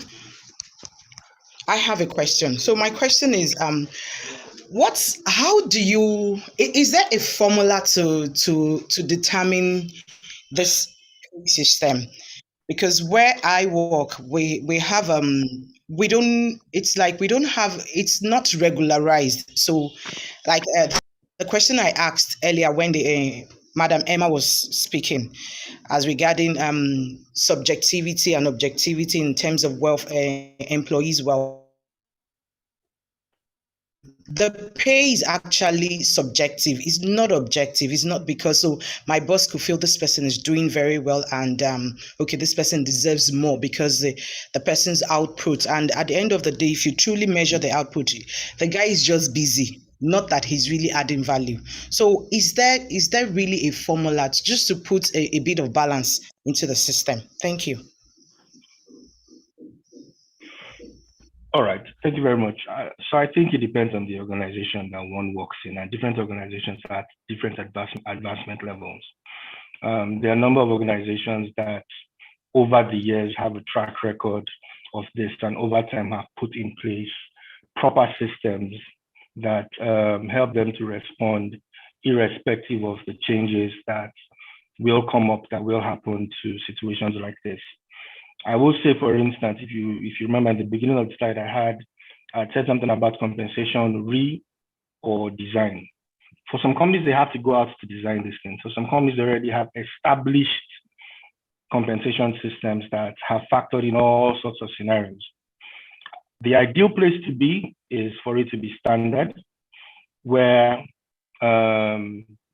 you have very clear and smart targets. And those targets are the things that translate typically into what delivery should look like.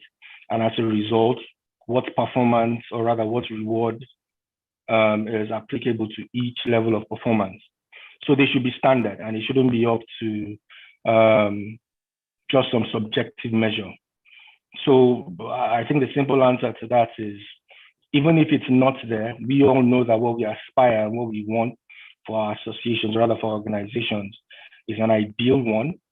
And hopefully with, like Emma had mentioned, the statistics that we as HR people are able to continue to put on the table before our managers, we begin to walk to that place where what may not seem ideal eventually translates into that which becomes ideal and is replicable over the years to come. Thank you.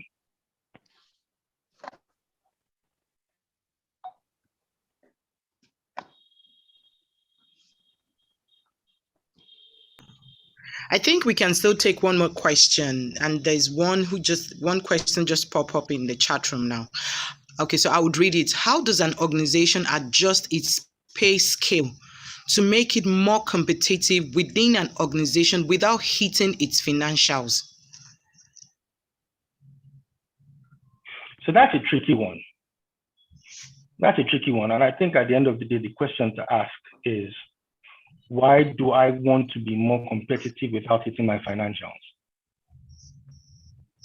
So if you remember, one of the things I pointed out on one of the slides was financial space salaries. So if, for instance, I were a reward advisor or remunerations advisor and I was working with my team, I will put before the management what it takes to make the organization competitive. But at the same time, it will be important that you recognize that the antidote, or rather the medicine that you're putting out there, does not put your business in a quagmire. Because at the end of the day, remember, what you want is that ideal system which you just asked for, but it doesn't make any sense putting that out there knowing that at the end of the day, you're basically going to bankrupt your business. So it's possible to adjust the pay scale, but is it mandatory to implement it? That's a separate conversation.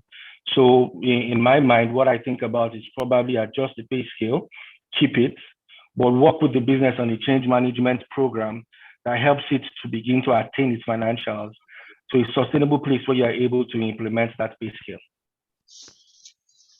Don't know if that works. Okay, thank you very much, sir. Well, if we have any other question, we'll send it to you so you could answer. Thank you very much, sir. My pleasure. Thank you, Ibi.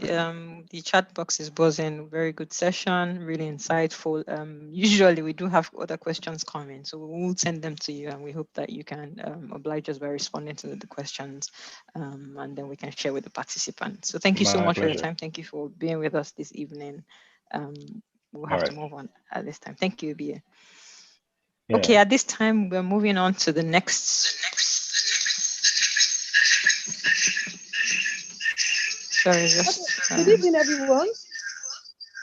Yeah, our next speaker will be taking us on employee experience and its impact on employers' branding.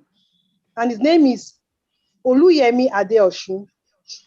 Yemi Adeosun is a top-performing, accomplished and skilled human resource executive and researcher with over 15 years of experience across high-profile industries, including power, oil and gas, telecommunications, advertising, academia, consulting, and volunteer work. He offers professional expertise and a diverse range of skills within organizational strategy development, business partnership, change management, employee relationship management, and administrative expert HR role. Yemi is a member, Chartered Institute of Personnel Management, Senior Professional Human Resources International, Global Practitioner Human Resources, PhD candidate, Economics Department, University of Lagos, MBA, Obafemi Awolowo University, Ile-Ife. Yemi has an MSc, Economics from the University of Lagos, and a BSc in Economics from the University of Ilorin, Nigeria. He currently works at the Head Employee Relations Ikeja Electric and has held previous roles as Head Human Resources and Administration Korea Plus Limited, People Manager, Russell Smith Integrated Oil Services, Head Human Resources Technology Distributions Limited. He also has prior experience in consulting and HR experience at Globalcom, a major telecommunications firm. Yemi is a member of Toastmasters International and have attained the highest award of Distinguished Toastmasters. Also, Division F Director from 2020 to 2021. And he has published 13 papers and has a 2-book chapter contribution in a leading publication. I want to welcome on board Mr. Oluyemi Adeosun. Mr. Oluyemi Adeosun, the board is yours. And you have 20 minutes to do your awesome presentation. You're welcome, sir. Thank you so much for that introduction, and many thanks to the immediate past speaker, Mr. Ebie, and all the speakers who have spoken today and also yesterday.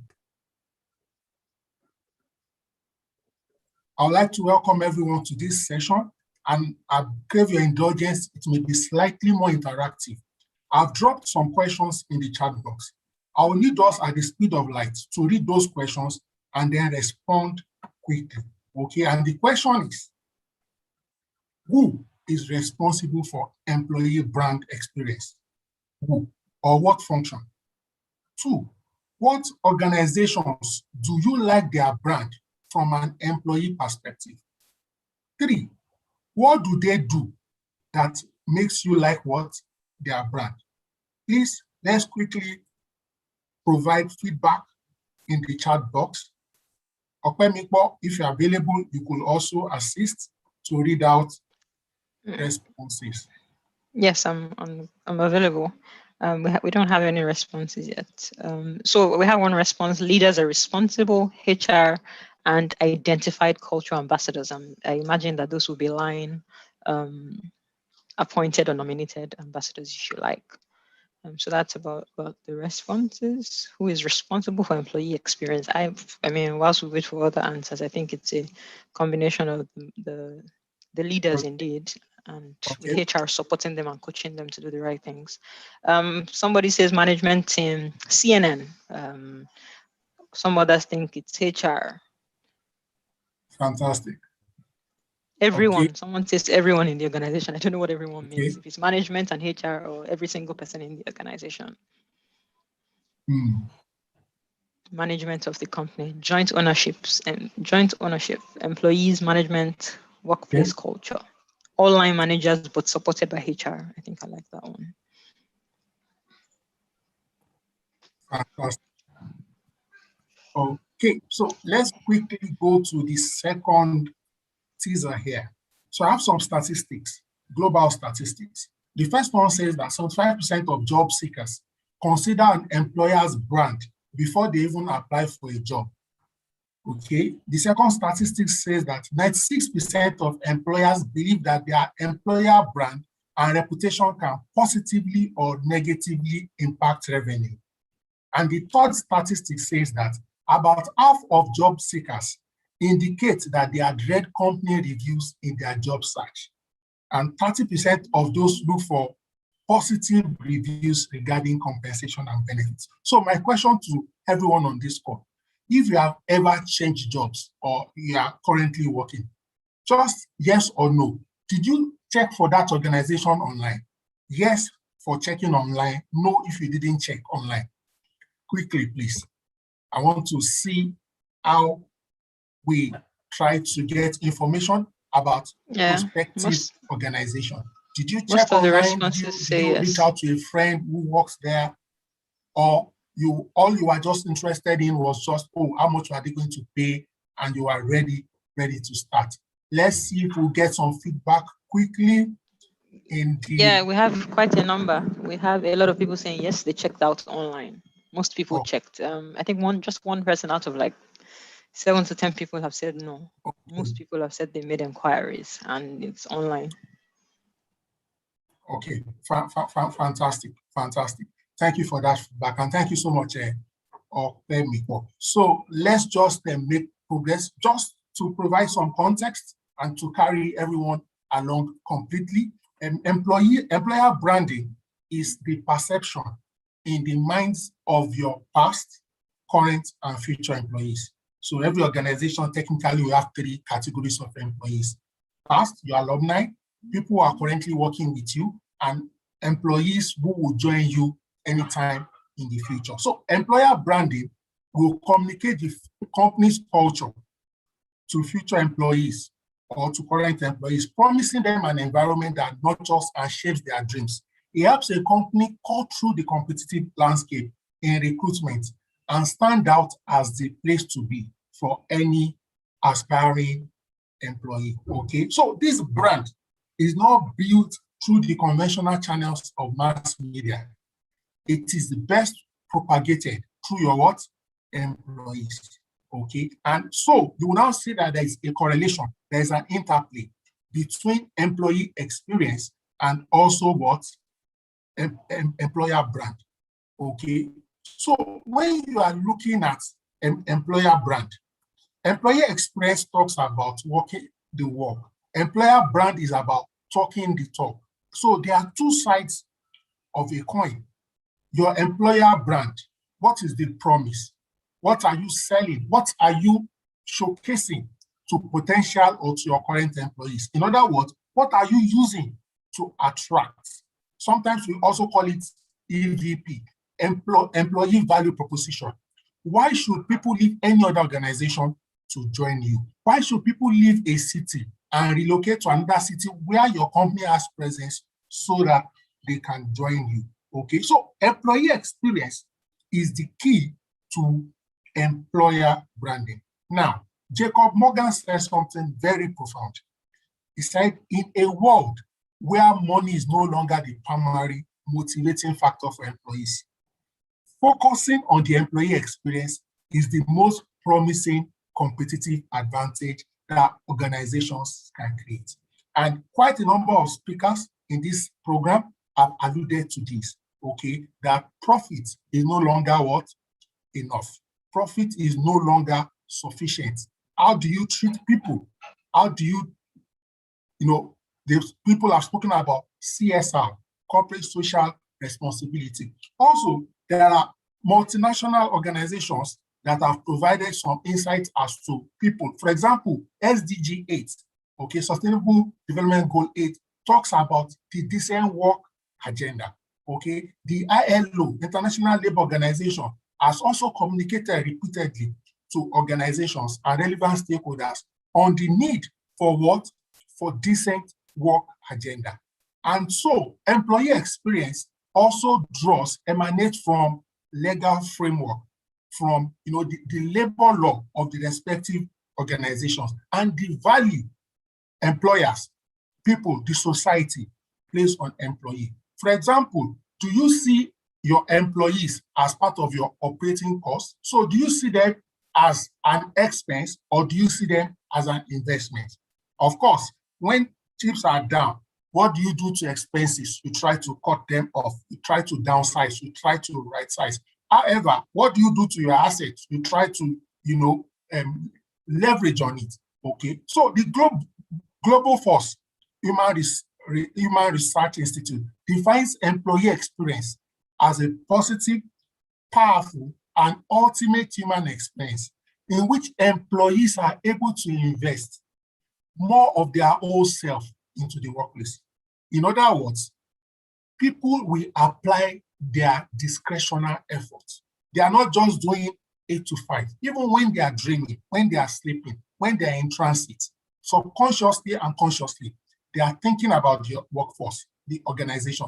They are thinking about how to prefer solutions. They are trying to analyze issues. They are trying to uncover new innovative ways to provide solution to the problems at the workplace so that ultimately they can increase revenue and profitability for the organization. So generally, it is the observations and perceptions an employee has about his or her organization. Okay, so human resources play a critical role in promoting or derailing this important facet of the organization's people strategy. Now, let's quickly look at it.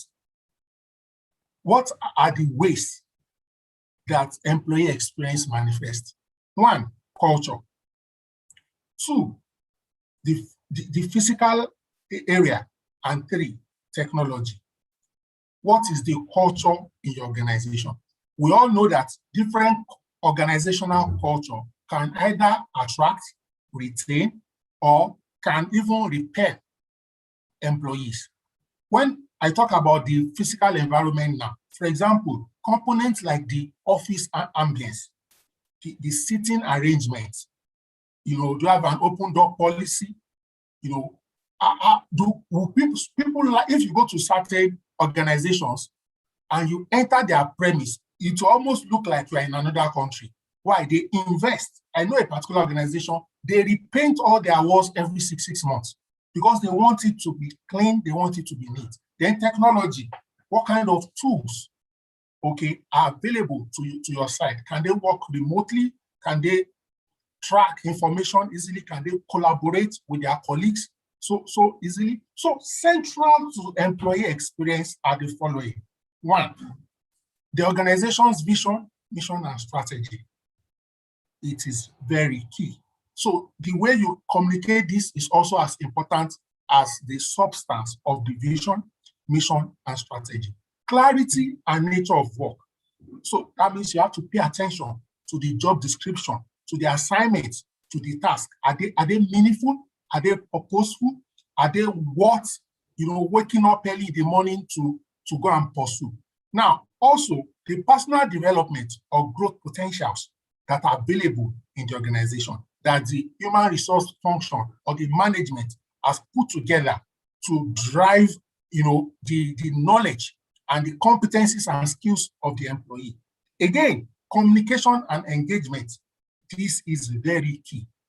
Sometimes organizations just put together great initiatives without necessarily consulting with the employees, without necessarily feeling the pulse of the employees, and then they try to shove it down their throat.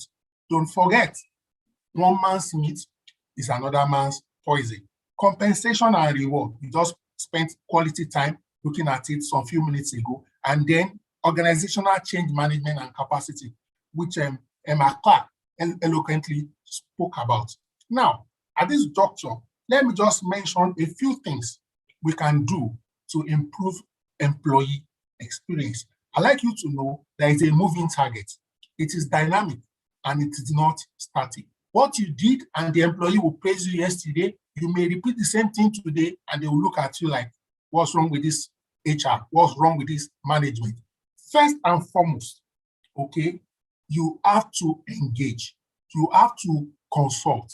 There is nobody that knows what they want more than the person. In other words, reach out. And there are different ways to reach out.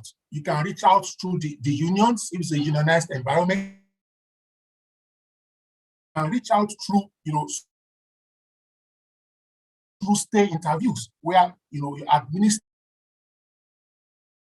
questions to staff and open-ended, for example, so that they can tell you precisely what they want. And you can also have some closed-ended if you have some ideas of what they may want and you want to also prioritize. The last one, which I don't really like, but is part of it, is exit interview. Why do I say I don't really like that? Because the person has already gone. So even if you get any meaningful insight, which you will, it will be to retain other people, not the person already leaving.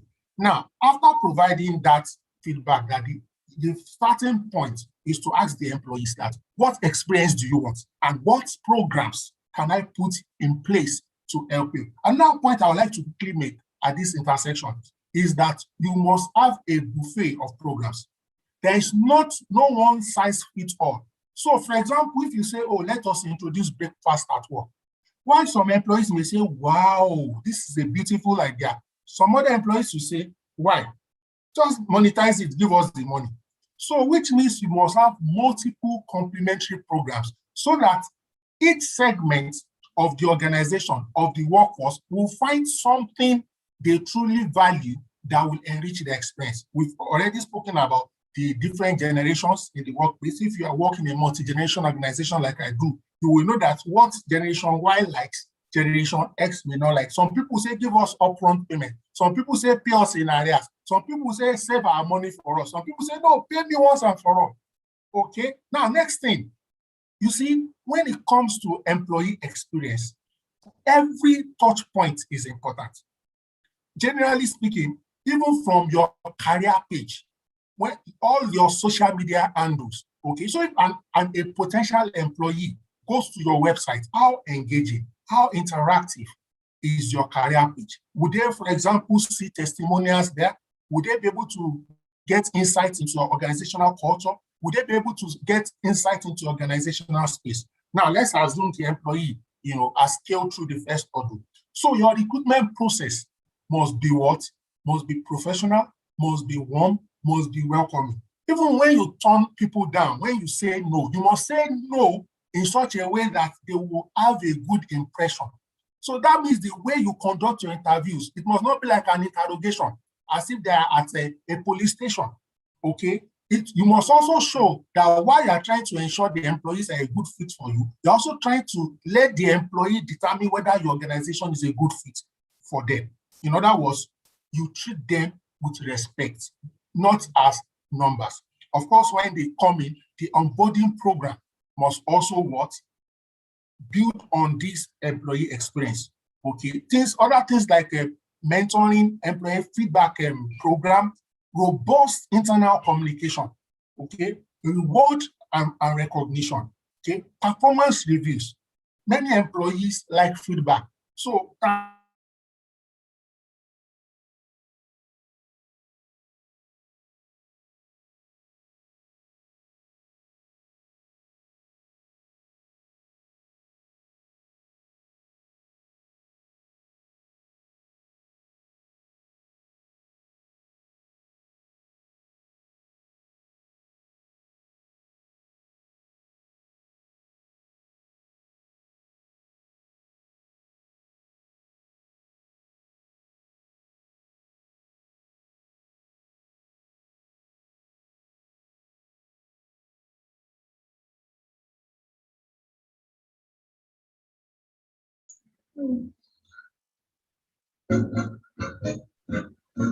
Amy, are you still there? It appears we lost you for a minute. Hi, it appears that we've lost Yemi. It appears that we've lost Yemi. Yes. All right, Okwe, can you please take over?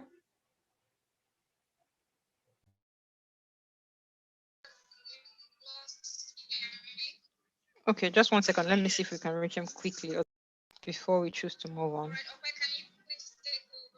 All right, while we're waiting for Yemi to come back, I would just like for everyone to we learned something from Shola today, and I'd like for us to start putting that to use. I mean, if you've learned anything from today's session, I would just like you to pop what you've learned so far from Shola, Emma, Yemi. What have you learned so far today? Could you pop it in the chat session and just, share with us and let us know that this experience is really having some impact on your life. So I'm looking at the chat room. Let's see all those chats coming in now. Let's just get an understanding of what you've learned so far. Just pop 1 line, 2 lines. Let's see what is what's happening with you. Let's connect. And then also you can put your LinkedIn profile, all right? Put the URL to your LinkedIn profile if you want us to follow you on LinkedIn, you want us to connect with you. Someone says we can't afford to miss Yemi's concluding part. And don't worry, Yemi is definitely going to come back, all right?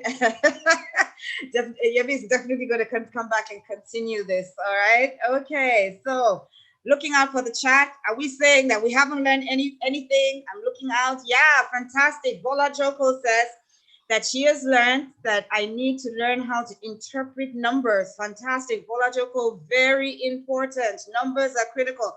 A lot of HR managers do not understand numbers, and they're not able to deliver on their goals because of their inability to deliver on numbers. Is there anyone out there who would like to share with me while we're waiting for Yemi to come back? Yemi is definitely going to come back. All right, he's just trying. I know he had 2 devices on, so I know he's definitely going to come back. All right, Emmanuel Radi says, in one word, onboarding process should be exciting. Fantastic. Yeah, we should start looking at our onboarding processes. All right. Morakinyo Oloyede is saying that we should consider the risks when planning for flexible workforce. There is a lot of risk involved in planning for the flexible workforce, all right? But there are also a lot of benefits. I mean, one, for instance, you save on costs, all right? That's a big issue that has come into play in this environment. Hi, Chinyere. I'm saying hello back. All right, thank you. Someone is asking, how can we join the TCN HR professionals group? And I will be honest with you, that is a question that has come up a lot since we started this. How can I join? How can I join? All right, I will get to that. Let me just read some of the comments. I will respond to that. Kate Chuku says, Buka, this is all around us, but we should not be afraid or alarmed because it's now the new normal, but rather ask for the wisdom of God every time. Amaka Chidima says, we need to carry out constant employee experience surveys. We said it, it's all about the people. Please, they should just let me know when Yemi is back, all right? Good, and if it has shared her LinkedIn profile, please follow her. Joyce Oloribe says, for me, I think as an HR practitioner, I must be a business-minded person and embrace data and analytics. I must become agile to remain relevant. That is so right. Bronte Adetayo is saying, I learned how to be a transformational leader. Wang Hego says, we should also consider the economic implications of flexi work style. Francesca says we need to use data analytics to make HR add value to organizations. All obviously is saying interviews shouldn't be an interrogation. That is true. And I have attended some interviews where I feel I'm being interrogated. I'm in a Spanish Inquisition, not in an interview, okay? Sorry, Emma. Is he back? No, he's not, but I think we should just move to the All next right, so speaker. you want to We can move to the continue when he next gets speaker? back. Okay, Yes. very good. All right, so just before we move to the next speaker, very quickly, I want to answer one question that has been coming up a lot since we got started. And the question is, how do we join the TCN HR professionals community group? We have 2 cohorts every year, all right? We're just about to round off this particular cohort, and the next cohort is going to start again very soon. I think we'll start in about July or August or thereabout. Once The registration forms are out and the portal is open for you to register. We will email all of you. We have your email addresses and we're going to email everyone. Once you get that email, please open it and register. And once you register, you will become a part of the group. And then what we're going to do now is going forward, everyone who has participated in this cohort and the last cohort, you're all going to be transferred to a Telegram group. So if you do not have Telegram and you're not on Telegram now, you need to rush to go and open your Telegram group, and then you would continue to be part of the group. So I'm going to hand back to Okwemiko, and then we'll find some way, because we know that what Yemi was talking about was very important. We're going to find some way of bringing Yemi back to complete his presentation. Thank you so much for listening to me. I'll see you again later.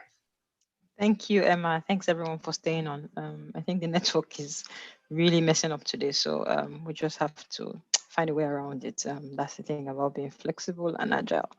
So we're moving on really quickly to the next speaker, and for some reason, I'm unable to share my screen actually. So I'm just going to go on and take the speaker's profile anyways. For the next, can you confirm you can hear me, by the way?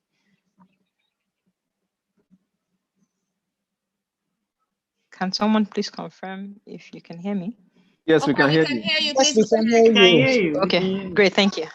Okay, so Doyin Abitoye is an accomplished leader with over 13 years experience in strategy, execution, talent acquisition, talent strategy, customer experience, talent management, capacity development, performance management, and project management, service quality, and business development. She's enthusiastic about helping businesses optimize their resources, providing HR solutions, and helping employees become more productive at what they do. She enjoys setting up HR structure and organizational design for startup ventures and nonprofit organizations. She has been responsible for building and setting up human resource operations and administrative departments from scratch for several startup companies. She holds a BA degree in English language from Obafemi Awolowo University, a postgraduate certificate from London School of Business and Finance, Rotman School of Management, Canada, and a life and wellness coach certificate from Canada Coaching Academy. She's passionate about reaching out to the less privileged, thus founded an NGO that is focused on meeting the needs of the vulnerable population in communities in both Canada and Nigeria, and the initiative it's called Giving with Love Initiative. She's a certified human resource professional with several bodies across the globe, an associate member of CIPM, a member of HRCI, and a chartered professional in human resources, British Council and Yukon CPHR, and a member of the HR Professional Association, HRPA, Ontario, Canada. When Doyi is not doing any of these things listed above, she loves to bake, decorate cakes, which is a new skill and passion she's just found and is currently developing. She forgot to put that she's married happily with 2 boys. With Jesus Joy people, let's welcome Doyin Abitoye, our next speaker for this event. Thank you, Doyin, for accepting to speak with us this evening. Over to you. Thank you so much, Okwe, for that. And hello, everyone. I'm going to start to share my screen. I think it says that only one participant can share at a time. I guess someone is sharing right now. Maybe, are you sharing your screen? Do you want to stop sharing? So, but while we're waiting for me to be able to share my screen, I really hope this session, I only have 20 minutes. I'm starting my timer right away. I really hope it's going to be interactive. I know I do not have a lot of time, so please let's use the chat to put in whatever it is we want to put in. I want to assume that you can hear me right now. I still am unable to share my screen. Okay, but before then, I would like to say thank you so much, Okwe, and the organizers of this event. It's been so impactful. I've been glued to my seat all day. And aside that, I would like to say thank you to everyone attending. And I want you to say, I want you to do something differently today. And what I need you to do right now is I need you to personalize it and tell yourself, just like I'm going to tell myself, Doyin, thank you for attending this program today.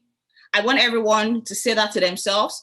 If you can put it in the group, you could chat something to say thank you, or tell yourself, put your name, honor yourself for being here, because trust me, not everyone can make time to come for such events, but you have made time from your busy schedule and so on. So I'm still waiting to be able to share my screen up by me.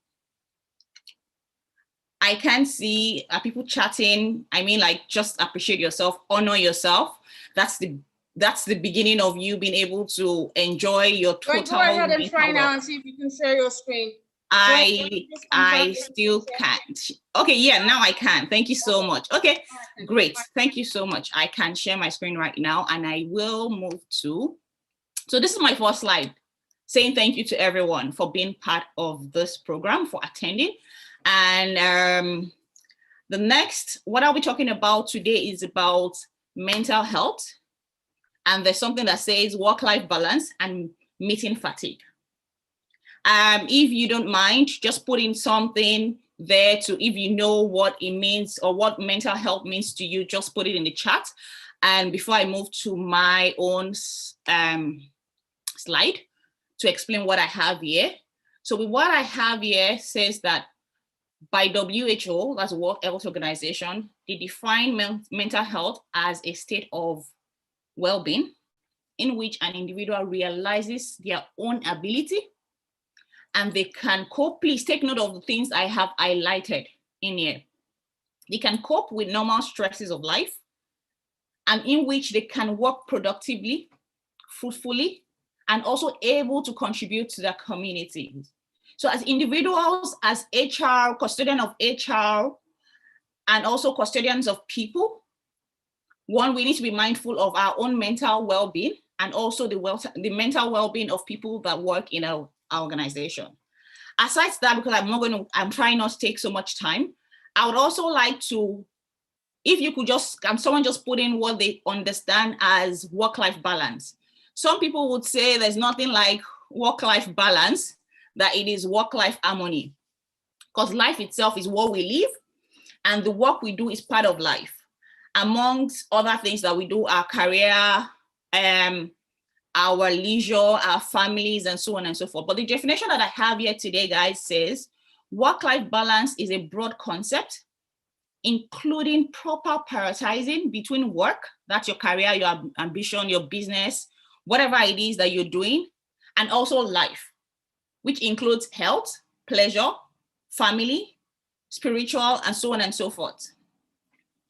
I don't know if someone else over there can just throw in what they understand as meeting fatigue, which some people now call Zoom fatigue.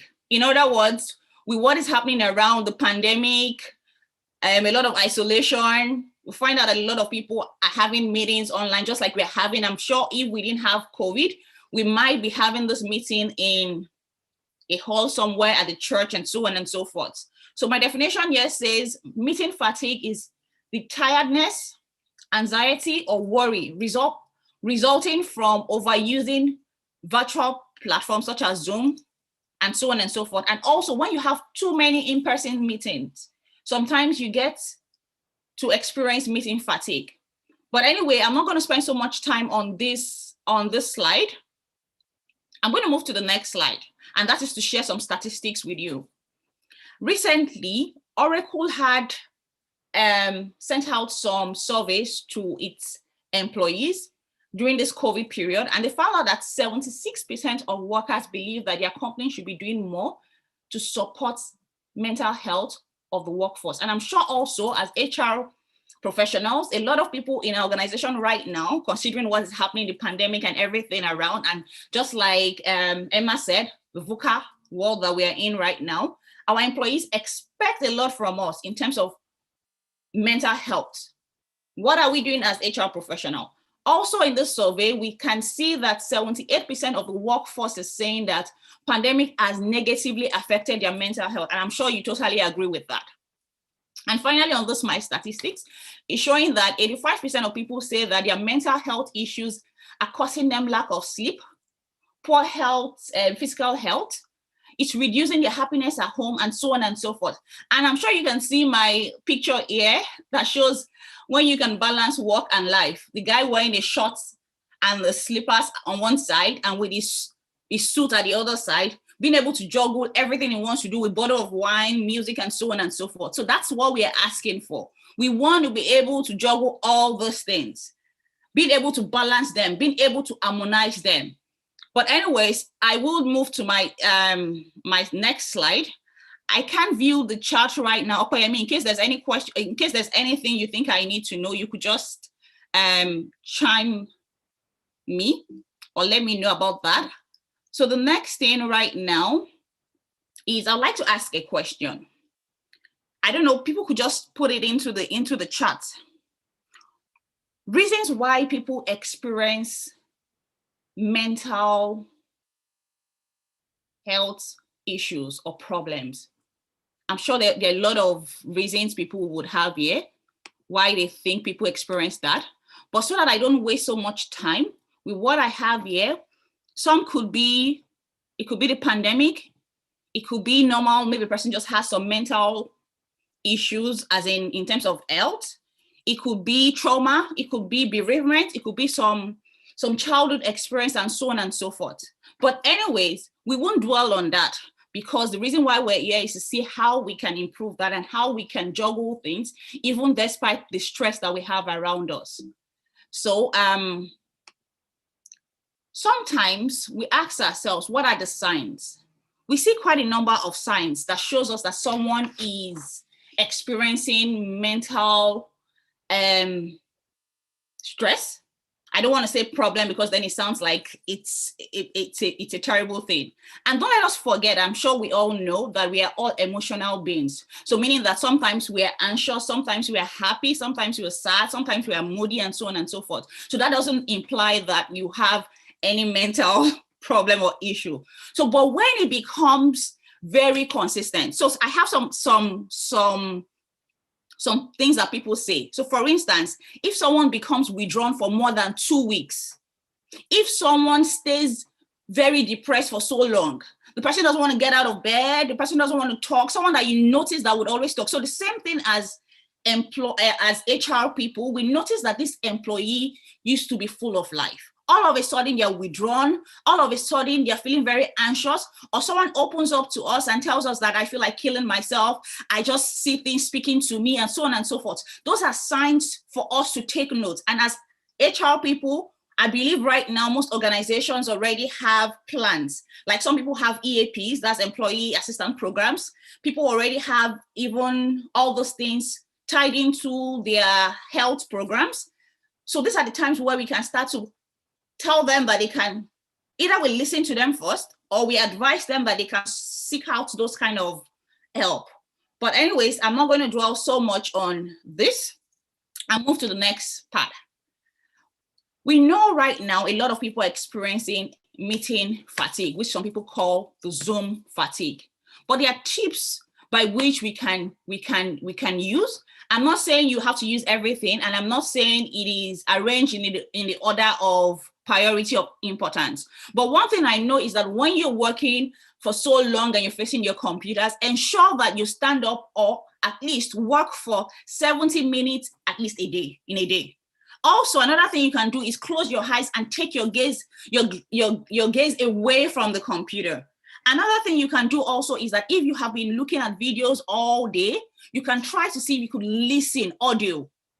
Like there are a lot of, just like the person was talking about training and learning, there are a lot of audios people can listen to. You don't have to look at it. It also helps your mental well-being, and it also helps you from meeting fatigue or Zoom fatigue. Another thing you can do is you can keep your meetings short. It doesn't have to be long. You can also ensure that you block a part on your calendar every day whereby you take your break. Either you take a walk or just get out of your desk. Another thing you can do also is to be flexible with your schedules, and then ensure that all your virtual meetings or your virtual hangouts stays within the week so that you have the weekends to do things that are different from meetings and so on. So you can try your hands on craft and so on and so forth. And the most important thing also is that make sure you take good care of yourself. And in my slide here, you can see this. There's this facts that I saw somewhere. It said, do you know that the average adult will say, I am fine 14 times per week, yet only 19% actually mean I'm fine. And I'm sure we all know this. I'm sure some people are smiling right now that this is true. So when they say, how are you doing, Shola? You're like, I'm fine. Meanwhile, you're not fine. How are you doing? I'm fine. So anyways, I'm going to quickly stop sharing my screen. But if you can snap this scan code, it should take you to a 3-minute mindful breathing meditation. I'm going to stop sharing and take you to something that I want us to listen for 3 minutes. Hopefully I have time. Okay, let me quickly do that right now. I am still here. I just want to start sharing my screen with my meditation, if you do not mind. It's just a very good way for us to stay still. Mindful breathing. Can you all hear me? Close your eyes. Yes, we can hear you. Yes, we can. Please, can you follow what it's saying for just 3 minutes, please? And let's see if it works. Thank you, guys. Bring your attention to the touch of your body on your seat. Feel the weight of your body on your chair or cushion. Make sure that your back is straight and that you're comfortable.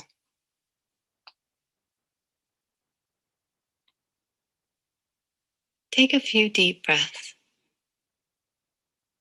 While you're breathing deeply, relax your shoulders, your stomach muscles, the muscles in your face, your hands, and your legs. Let go of all the tightness in your body.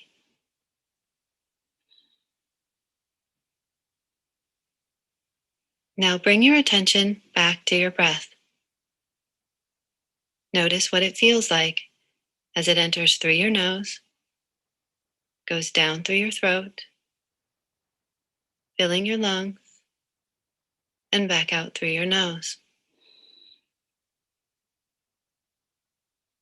Notice your stomach and chest rise and fall each time you breathe in and each time you breathe out. And just allow your breathing to be natural and relaxed.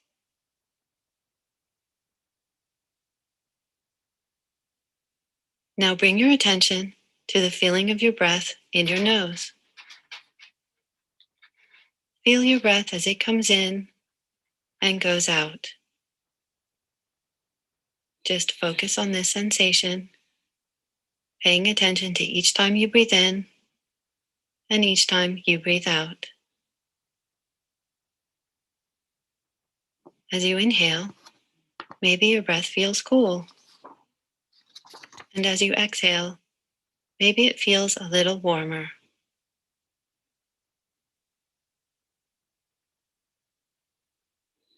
When your mind wanders, or if you become distracted, just notice what's going on in your head, and then gently bring your attention back to your breath, going in and out. Focus on the feeling of your breath and allow thoughts and feelings to come and go in the background.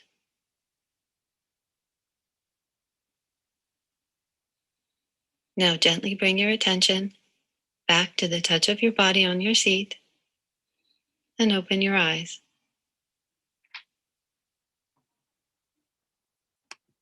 So what do you all think about this? I want to see chats. I want to see response. I know I have less than 6 minutes. So this is a trick. So I'm going to start sharing my screen. That's my slide. And I have the scan code. Can you guys see my screen? Can you see my screen right now? Yes, ma'am, we can see it. So you can just do yourself a favor of snapping the scan code, and it will take you to the website, so you can always use that later, right? And also you can go on the internet, right? The world is our oyster right now. Google is our friend. We can get whatever it is. We need to be able to calm down. We need to be able to take a good breath, a deep breath, because that helps our mental well-being. Because trust me, we all know it is stressful. Everything around doesn't even help. So moving to my next slide. So before I move to my next slide, oh my goodness, yeah. I need you guys to put something in the chat. How do you think one can help stay mentally well and strong? Which is my next slide for everyone here. So they're different. I've listed quite a number of things. I'm not going to run through because I have just about 4 minutes to be done with my slide. But one thing I would say is everyone should start thinking positively. Trust me, there are a lot of negative things that we have around, but let's focus on positivity. Your mindset, the grit that you grow in your mindset will help you to be able to survive and also help your workforce survive this VUCA. And as a job as HR, we serve as a coach, we serve as the mental, everything. We need to be telling out, we need to put a lot of positivity things around. We need to tell ourselves, think positive, grow your grit, your growth mindset, keep growing that. Aside that, we need to embrace lifelong journey. When something happens the wrong way, let's see that as learning curves. So we've learned how not to do things the next time we try that again. Another thing is that take a moment to pause like we've done. Always find gratitude and appreciation in whatever you do. Enjoy and celebrate the little wins because that helps you and that gingers you into the bigger wins. Find balance. And another thing that I would like to say is that always be willing to ask for help. Help from people, help from counselors, help from friends, help from the HR people, help from your health body or whatever it is you have in your organization, and most importantly, help from God.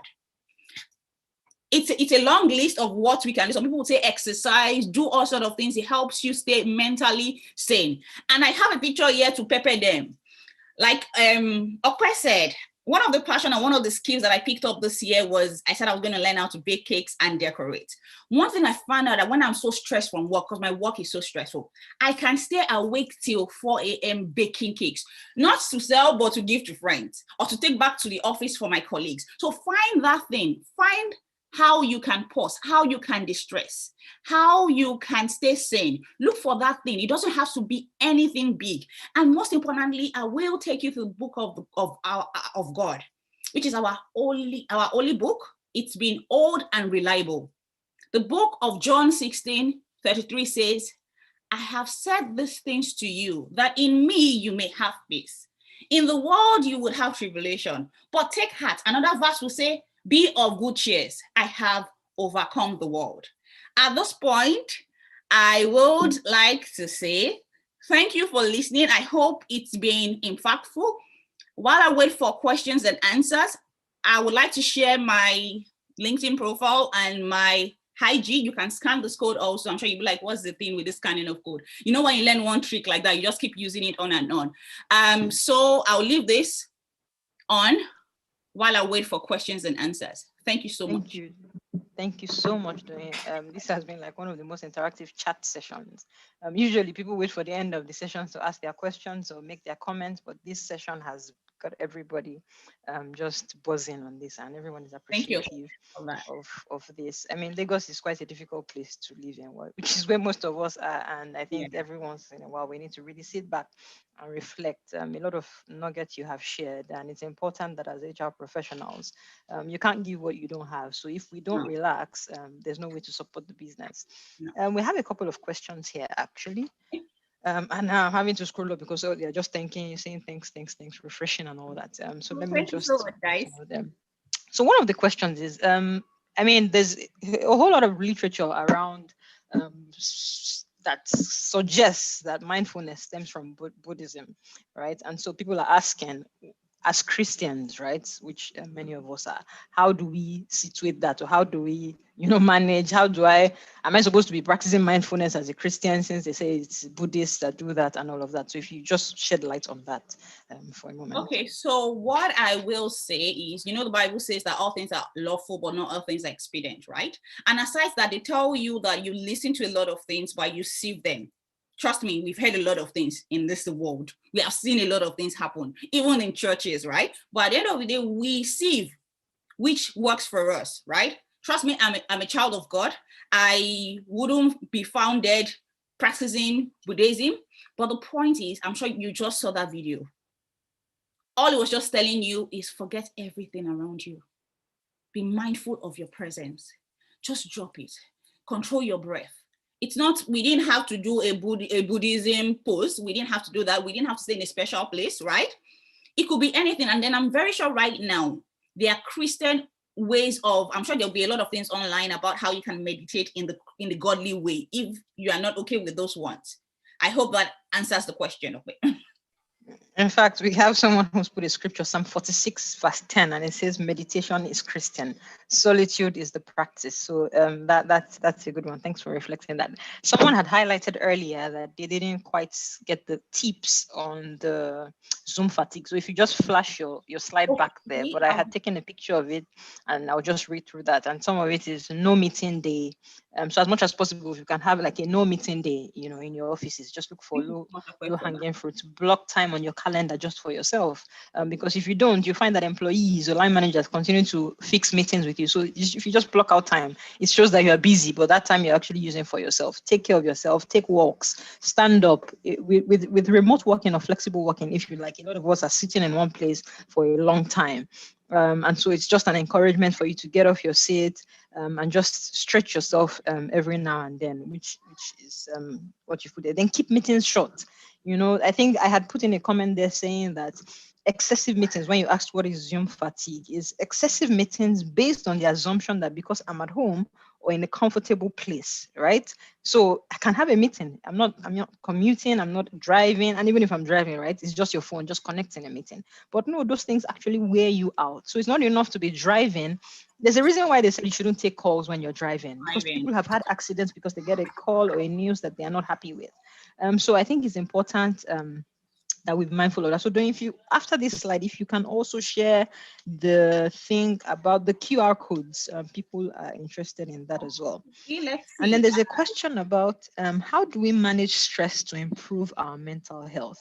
Someone already gave a suggestion around boundaries, right? Someone says lack of boundaries, maintaining a realistic routine, which will help you manage your stress. But from where you sit, how do you think we can manage stress to improve our mental health? Or can we improve our mental health generally? Thank you so much, Okwe, for that. I don't know which of the QR code you're talking about, but I have one here. I can also move to the other one. So there are different ways by which you can manage stress. So let me give a very good example. Like, for instance, how my husband distress is by cooking.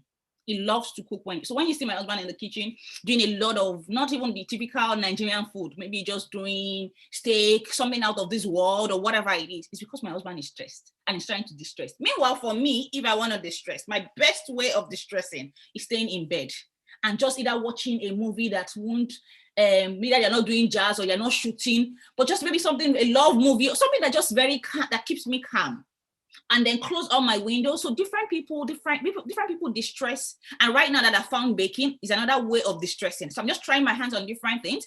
And another thing you can do is some people take walks, right? It helps them to distress. They see nature. Sometimes some people say, go out and look at trees if you have trees around you. Unfortunately, around us in Lagos, we have houses everywhere. But just find something that works for you. We are all different human beings. And though we are all emotional beings, but different things work for different people. But just like some people have said, set your boundaries, take walks, try your hands on craft, just a lot of things. And the most important thing also, another way that I know has worked for me and has worked for a lot of people is by praying. Sometimes you are so stressed that you don't even know how to go about it. Either you're a Christian on this line or you're a Muslim on this line or whatever religion you practice. One thing that I know that works is that the moment you start to pray and ask your God, right, to grant you peace from inside, peace from within, trust me, it works. Even right now in my job that is so stressful, I just find out that I just have peace. I cannot understand the kind of peace. Like when people are shouting that, hey, we have to do this, I'm like, what do you need? Do you need it done? It will be done. And then I get it done, I'm not stressed. Even when they say, oh, sorry, you have to cover this shift, I'm like, no problem, it will be done. So just find out what works your boat. Thank you so much. Yes, absolutely. I think that I'm afraid that's all we can take on this segment. Yeah. Just to wrap up with this, I see someone saying, thanks, doing your ambience eloquently manifest your presentation's content, giving you and your presentation more credibility and authenticity. Because, remember I told you that you looked really fresh and nice. You're having a nice time. Thank you. So the chance that I can get to make up because of COVID. So let me flex. Thank you so much, Doyin, for being here with us this evening. It was a pleasure, really insightful session. I'm sure if we have more questions, I can see more comments and questions. We'll pass them on to you, and you can always share them back with us. Yeah, whatever it is.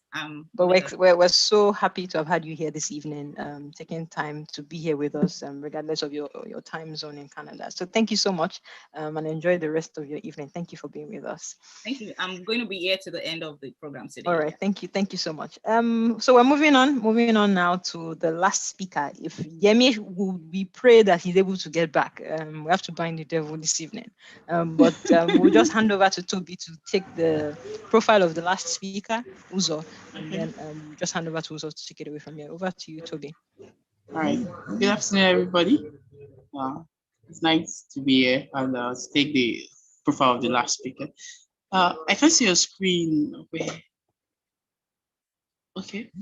I don't know if someone is sharing screen, which is preventing me from being able to share. But let me just go ahead from my side.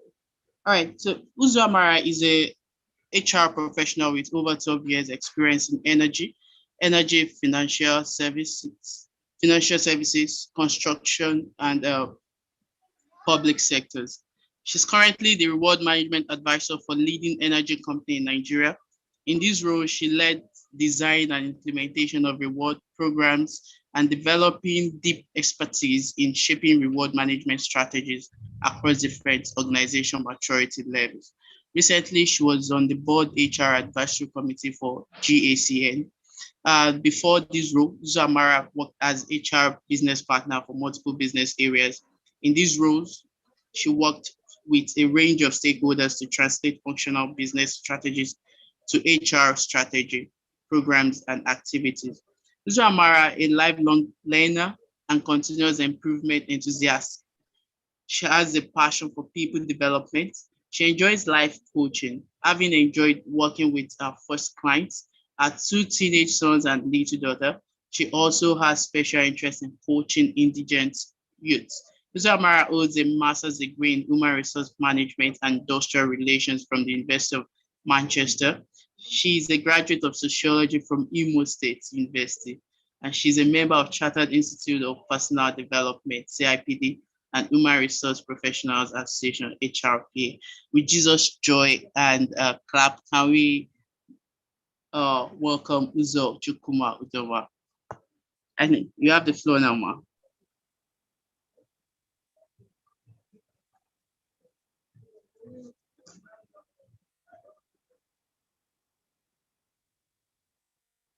Madam Uzo. You're on mute, so we can't hear you, Uzo. No, we still can't hear you. We're just lip singing.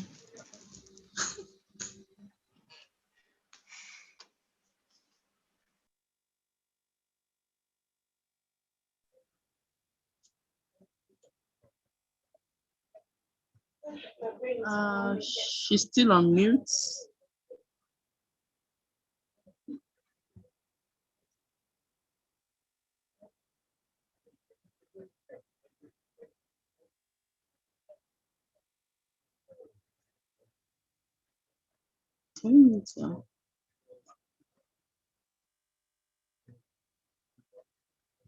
She's not on mute, but we can't hear her.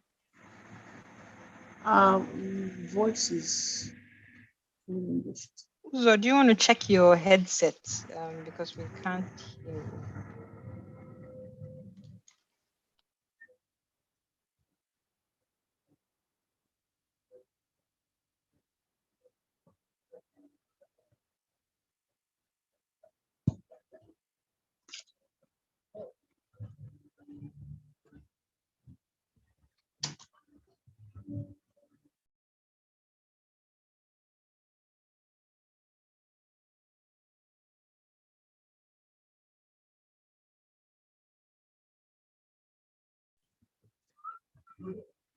Sorry, guys, we just have to give her a couple minutes. I think she's having some technical challenges. We can see her screen, but we can't hear her. Yes, we can see her screen. I bring her else here phone. All right, Uzo, please try again. Are you okay? Uzo, try again to speak.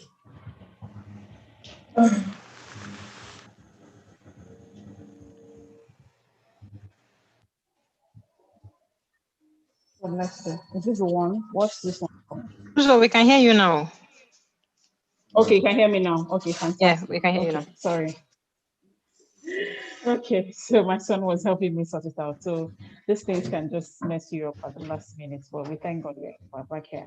So thank you everyone, and thanks to the leadership of the Covenant Nations HR professionals community. It's really an honor to be here speaking to the community, and I don't take it for granted. And it's particularly exciting for me on a subject that I love to talk about. I've been involved in for the last, I would say, 6 months about the future of work. And I want to start by saying that the future is here. And like the Bible says in First Chronicles chapter 12, verse 32, that's of the sons of Issachar, they were men who understand the times and knew what Israel ought to do. So as people, as Christians, I think it beholds on us to understand what we ought to do now.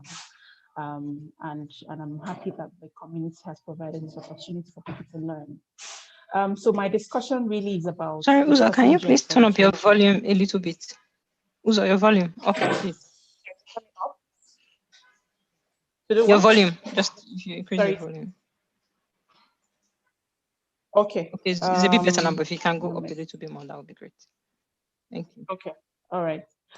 Okay, so I'll try to probably increase my voice. So we're going to take this in basically 3 parts. More of an intro, and then we'll talk about the changes that we experience. The changes that we are experiencing with regards to the future of work and what that means for us HR professionals, what that means for HR function, and what that means for us as individuals. Okay? Let me start by, I do recognize that, I hope you can still hear me okay, because I seem to hear some background noise. Can you hear me? It's really, really low. If you can, yeah, just increase it to the maximum and then increase your voice. You know, you like to speak low. Speak up maximum. Okay, Phil, can you help me?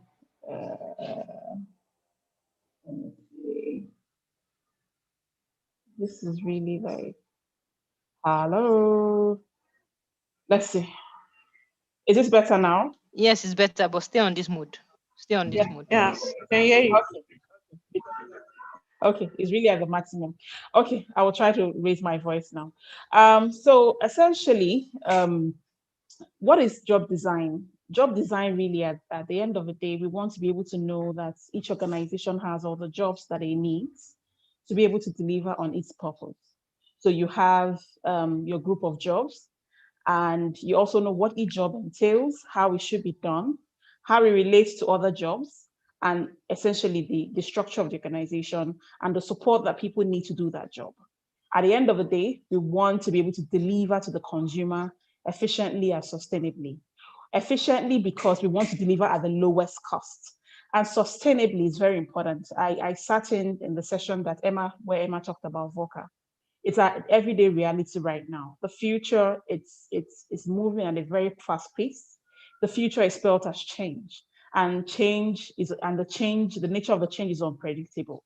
So it's at an accelerated rate, is unpredictable. What that means is that your job should be able to deliver to consumers value as we move through the twists and the turns. And you can imagine that that's a difficult thing to achieve. Another outcome that we want to achieve is that it needs to be meaningful. We need to provide meaningful and satisfying work for employees. So today's world, we are looking for ability to deliver on our purpose. While pay is important, as you can see, is no longer the only value driver for individuals. So people want to be able to do something that they find meaningful, something that they can identify with while working for you. And at the same time, I mean, we just saw the session with doing very refreshing session about well-being. It should be done in a manner that is safe. It should be done in a manner that the well-being of the individual is prioritized. So that's basically what, and I thought to bring this perspective because I understand our audience today is diverse. So there are people that basically have maybe just zero experience in HR to those who lead HR functions. But I wanted us to all to be on one page in terms of what job design is all about. So that takes me to the next slide. So why is it important that we're discussing job design at this time? And I really want us to use the chat box at this time. Just let's make it as interactive as possible. If you thought in 2001 when GSM came that it was really a luxury, it was only for the rich, only the rich were going to be able to acquire GSM phones, please type yes in the chat box. Just put a yes or a Y in the chat box. Some of us in 2001 felt it was a luxury, and today we have over 200 billion devices connected globally. If you experienced when we used to have overnight download, I don't know if you remember the adverts when you're downloading, there was an advert years back when someone is downloading, the person goes, oh, downloading a file. I remember when I was applying to go to do my master's in 2007, to download a file, I used to start like 4 o'clock and just go on and do other things and then come back around 9 p.m. to be sure that it's downloaded. If you experience that, please put a yes in the chat box as well. I think my last question is, if you for any time went to the cyber cafe to either send an email or to do your research, for some of us, that did projects, we had research in school, so you had to go to a cyber cafe to do all of that. Please type in the chat box, type thank you, Jesus, because today we are far away from what it used to be. And guess what? We're not talking about 50 years ago. We're talking about 10, 15 years ago. Things have dramatically changed. You can imagine you can download 1 MB in 3 seconds. You can download, you have over 50% of the world on emails. That shows you that life has really changed. That has changed. And what that means is that the work itself is changing. The workforce is changing. The workplace is changing. Everything around us is changing. And the interesting thing, when we talk about leaders, so when you're a part of a conversation and someone says, the millennials are impatient, and I feel like, hang on, the experience is different. In a world where you had to go to the library to do a research, to find something for you, you needed to find an answer. You had to go through the library catalog. Of course, you learn some level of a different kind of patience. But when you have that answer right on your palm, you type in your question, and in seconds, you have an answer. Of course, your patience is defined in a certainly different way. So it tells us that the work and the workplace, the workforce, everything is changing. And that's important because job design has direct impact on the bottom line. How we arrange our jobs, how we make sure that they're connected, how we design that the job should be done has to reflect the changes that we're doing now, that we're experiencing now. If not, we'll be in a totally different space, because the competition as well has kind of become more fierce in the sense that, today we've talked about you going online. If I want to travel, for example, if I want to go on a holiday, I can actually find reviews. Guess what? I can have a virtual trip. So I want to go into a restaurant to have a meal. I can actually go on a virtual trip, do a virtual trip into the restaurant, see what it looks like, see whether it has parking space, and decide if I want to go or not. That wasn't the experience years back. So what does that mean? It means that a local restaurant down the road can compete with a 5-star restaurant. Competition is far more intense. So how we design our jobs would determine if we continue to be relevant as an organization. And that is where HR comes in. So on the next slide, before I just move on to the next slide, you would say, one thing that is striking as well is that the jobs that we have today, the most in-demand jobs that we have today did not exist 10, 15 years ago. What does that tell us? The conversations we've had all through today is that we really can't predict the future. We can't. But what are we going to do as HR people? We have to design jobs, but we don't know those jobs. The jobs we have today, the question is, do you know what jobs will exist 20 years from now? Do you know jobs that would exist even 15, 10 years from now? Data science is something that is top on people's mind, is a lucrative career. guess what? There was nothing like data science job 10 years ago, 15 years ago. So what does that mean for us? We need to stay relevant as HR professionals to be able to do that. And for us, I would not assume, at best, a HR professional is either designing a HR job or working as a consultant with the business to design jobs. And we'll talk about what that means for you as a HR professional and what that means for the HR function as well. But I think what one key takeaway from here is that the job design needs to change. You have to future-proof your job design process. How you look at jobs today needs to change. How you think about designing your jobs today, that needs to change. So on the next slide, I will just, the essence of this slide really is, what are those things that we know? What are those things that we need to take into consideration in designing our jobs? So we've already mentioned, we've established that we can't really know the future we can't bet on the future and say we know it in certainty today, but there are things that we know. What do we know? That technology is a key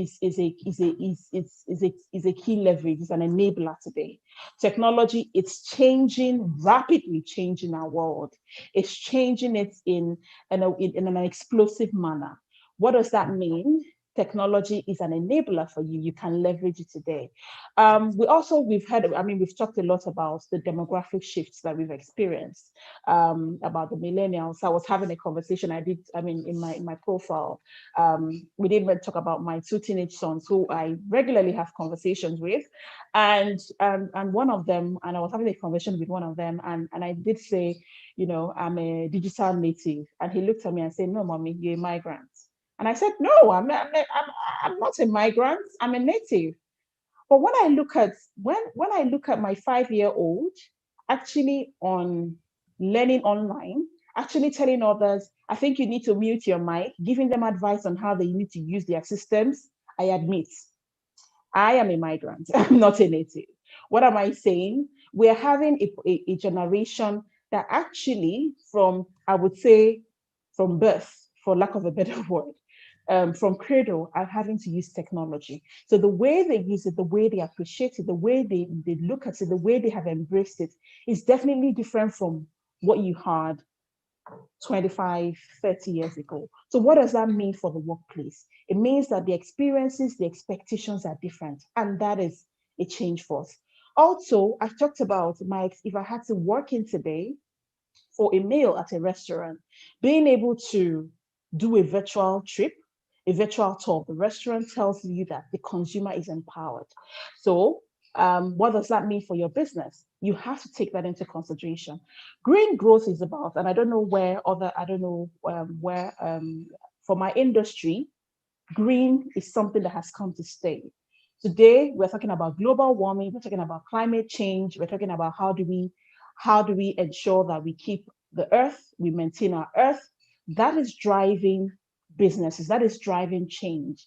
In the previous slide, I had put in there that the cost of the batteries for electric vehicles has dropped by 80% in the last 10 years. What that means is that the world is coming to a point where your gasoline-powered cars will be almost at the same price, or if not more expensive than electric vehicles. What does that mean for your business? What does that mean for how you look at jobs? So those are the change forces. But what you then need to consider, why you cannot determine with full certainty the jobs that you have for the future. What I would tell you today is that you must be thinking about, how do I leverage these forces? What do I need to take into consideration? So one of them is automation. What can you automate? Automation is not just because, initially there was that fear of, robots are coming to take our jobs. Robots are coming to take jobs so that they can give you more time to think creatively. How do you automate? In designing jobs, what are you going to automate? Give your people time to deliver innovation. The days of having people being inundated with mundane tasks are over. Technology can help you do the repetitive, can help you do the mundane, so that people can unleash their creativity, unleash their innovation, and bring that to bear. Also, agility. Agility, in fact, the future is spelled agility for me, because your processes need to be agile. It means that we need to be able to learn, and we need to be able to learn fast. You need to create the environment where people feel comfortable to learn, and they feel comfortable to make mistakes as well. Things need to move very quickly because your consumer is empowered. Today you have reviews online. So it means that, a lot of us, we use IG, we use Instagram, and we can actually just go on Instagram and post comments and actually say to people, this service is poor. So it tells you that your customers are expecting that you respond to them very quickly, and they're expecting touch-up service. And if you're not, they're going to talk about it. The other part is distributed operations. What do I mean by that? We've talked about flexible working today. ABA talked us through about pay for flexible workforce.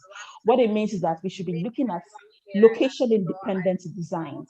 You should be able to have designs that actually are not focused on, are not looking to have all employees in one place. So what does that mean for you? And I'm going to talk about how it amplifies everything around culture, everything about leadership. But whatever you design today, remember, flexible hybrid model is here to stay. How do you leverage that? And it has benefits for both you and employees. The last thing I really want to touch on is unemployment model.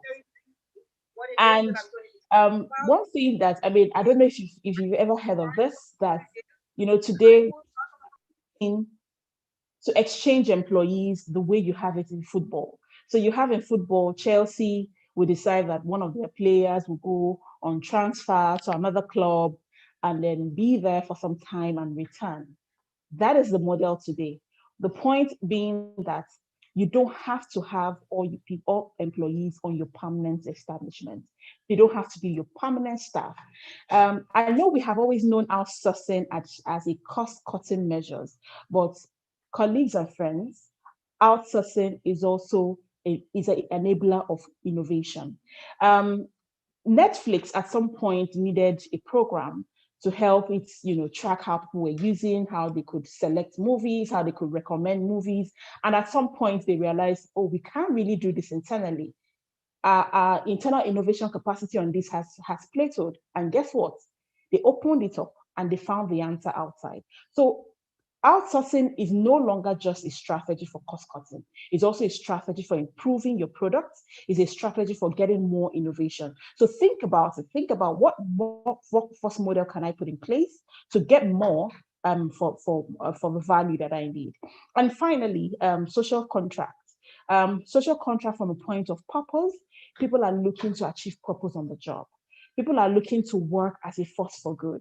People are looking to employers to do much more than just paying salaries. So how does your work enable that?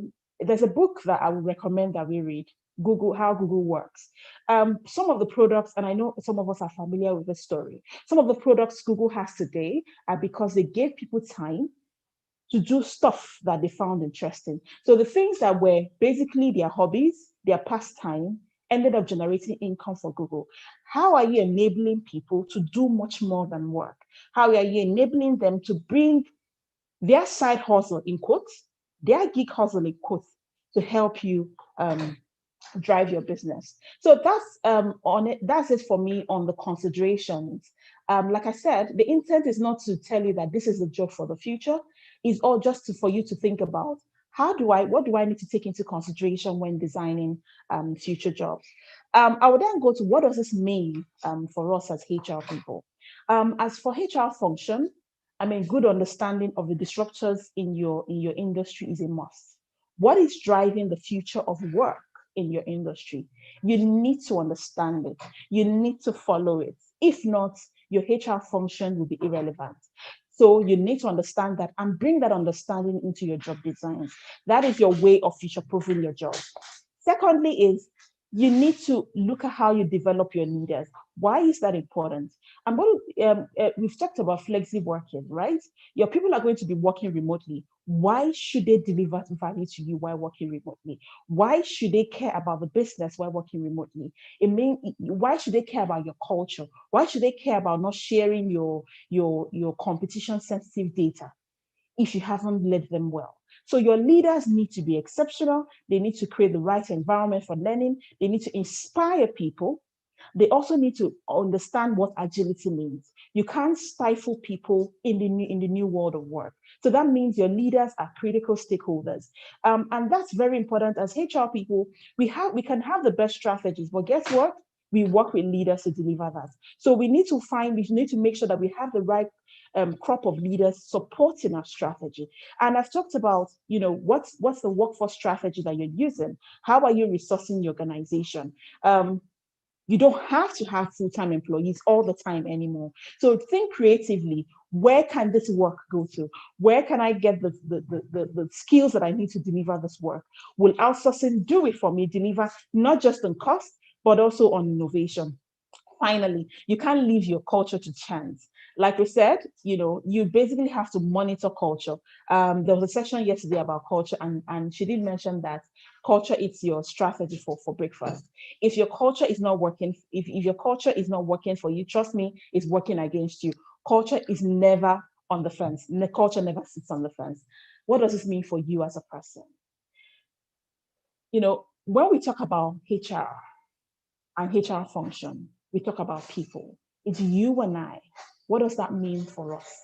Clarity on who you are. You just need to spend time and understand who you are. What is your purpose? What is your calling?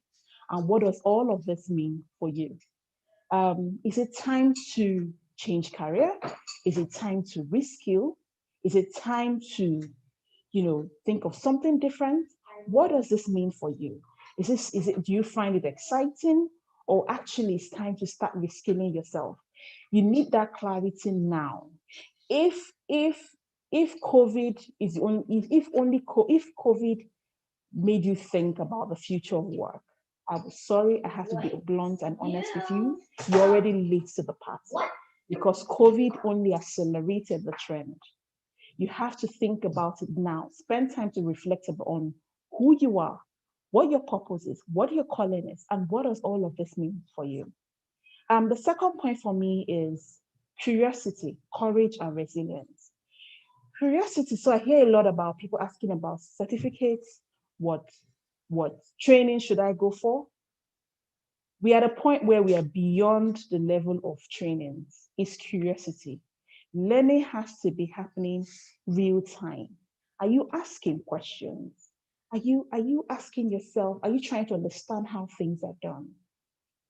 It's not just about attending training, it's about asking the basic, in quote, basic questions. Do you know what AI means? Do you know what machine learning means? Do you know how it affects your job? Do you know how it affects your industry? You need to be curious. That is the advantage. That's the future advantage. Courage to face the future is not for the faint-hearted. A lot of the things that we hear, we hear it and we think that, you're wondering, what does this mean for me? Are robots just going to chase me out of job? But what am I going to do? What are you scared of? Have a conversation around it and face it. Have the courage to face it. Have the courage to try. And I'll give you an example with myself. So the first time I learned about machine learning, I decided to join a session to learn more about it. I'm a HR professional, but I feel that, and like my last point is, technology is not just for IT professionals anymore. And of course, the first day, in fact, it felt like they were speaking Greek, to be honest. I didn't understand anything, right? Was that the end of it? No. I'm still going back. I'm still asking questions. I have to understand it. I have that courage to continue to ask till I get it. We need that. Resilience is key. Change is coming at us at an alarming pace. It's coming at us in different dimensions. I mean, Doing did a fantastic job of showing us how we can care for ourselves, how we can care for our mental well-being. Resilience is key. You have to stay strong and weather the storm. Change is the only constant thing. So we have to adapt. There's no other way. Change is here and it's part of our future. So we have to learn to adapt. Business acumen must be in your toolkit. And you need to understand your business from the perspective of the customer. It's not just about how your business works. It's about how the customer views it. How does a customer that comes into the banking of, how does a customer in the banking hall see your service? What does value mean to your customer in the banking hall? Your customer standing, queuing for 3 hours, what does that mean for them? If they were offered online banking that is secure, that is faster, do you still think they will bank with you? We need to understand our business from the perspective of the customer, because consumers are empowered. They're making the decision and they're deciding whether we stay in business or out of business. Like I said, technology is just not for IT professionals. If you thought technology was not your thing, sorry to say, you are wrong. Technology is our thing, is everybody's thing now. We have to understand it. We have to understand how we will enable our jobs and how we can leverage it. Finally, I would say that, I mean, we are Christians. We can only commit what we have, our plans to God. The Bible says in Proverbs chapter 16, verse 3, it says, commit to the Lord whatever you do, and he will establish your plans. So commit your plans, commit your desires into the hands of God, and he will establish it. Right now, don't think about the how yet. Just think about where is it I'm headed, and trust God that he will guide you through the how, the steps to take. Sometimes when we think about the how, we can be overwhelmed. It can be scary. But guess what? Trust God to guide you on the how, step by step, and you get there. That's where I'll wrap it up for today. We'll open it up for questions and comments. Thanks. And I'll hand it over to you, Okwe. I think, Okwe, I'll hand over to you, Okwe. Thank you so much, Uzo. A lot of nuggets people have picked up and are sharing in the chat box. Thank you for making that time. Can you hear me, by the way? I think I've been speaking to myself. Yes, you can hear you. Okay, it's low. Okay, I don't know okay. it's from me, Thanks, but Uzo. I can hear you, but it's a bit Is it better now? Can you increase a little bit? Okay, 1 second. Let me try to do that. Okay, is it better now? Should be. Better. Okay, thank you. So I say thank you, Uzo, for the presentation. I think it was very insightful. People, in fact, someone has said a blessed end of session. So that was a really useful one. There's a question in the chat box, and the person was saying, when we don't know the future, how can we design jobs for the future? For the future of work, if we don't know the future, and I think Ibiene kind of alluded to something like that, saying that we don't know what will happen next, right? We don't know. There's been a lot of literature about, we didn't know COVID was going to happen, right? So now that we've got some inkling into what that future is, remote technology and all of that, how do we design jobs for that future that we don't know? That's the first question. All right, thanks a lot. Thanks, and I hope you can still hear me okay. And that's a very valid question. And I did mention during this presentation that really, we can't say for a fact what the future is. And that's why I discussed extensively around the considerations. The things that we know about the future is that we know that technology is here and is an enabler. And what we know is that the technology will continue to change and transform. That we know will continue to happen. What that means is that things will change, jobs will change, the way jobs are being done will change. What we know about the future is that we're going to have a human-robot relationship, working relationship. And the question is, how do you make that happen? So the essence of this conversation is that you're not designing the jobs that you don't know. You're actually thinking, you already know the considerations to you know the considerations, you know what to think about when you're designing jobs. So the whole idea is, if the jobs that I have today, how do I need to even review them? How do I need to look at them? And the jobs for the future, what should I put into consideration in designing them? So today, we don't know what the professions will be, what the jobs that we would need will be, but we know that it will be linked to technology. So it's how we enabling, what technology do we think is going to disrupt our industry? And do we understand it? Are we taking advantage of it? The other thing is, we know that the green agenda, sustainability is topmost on the world's agenda.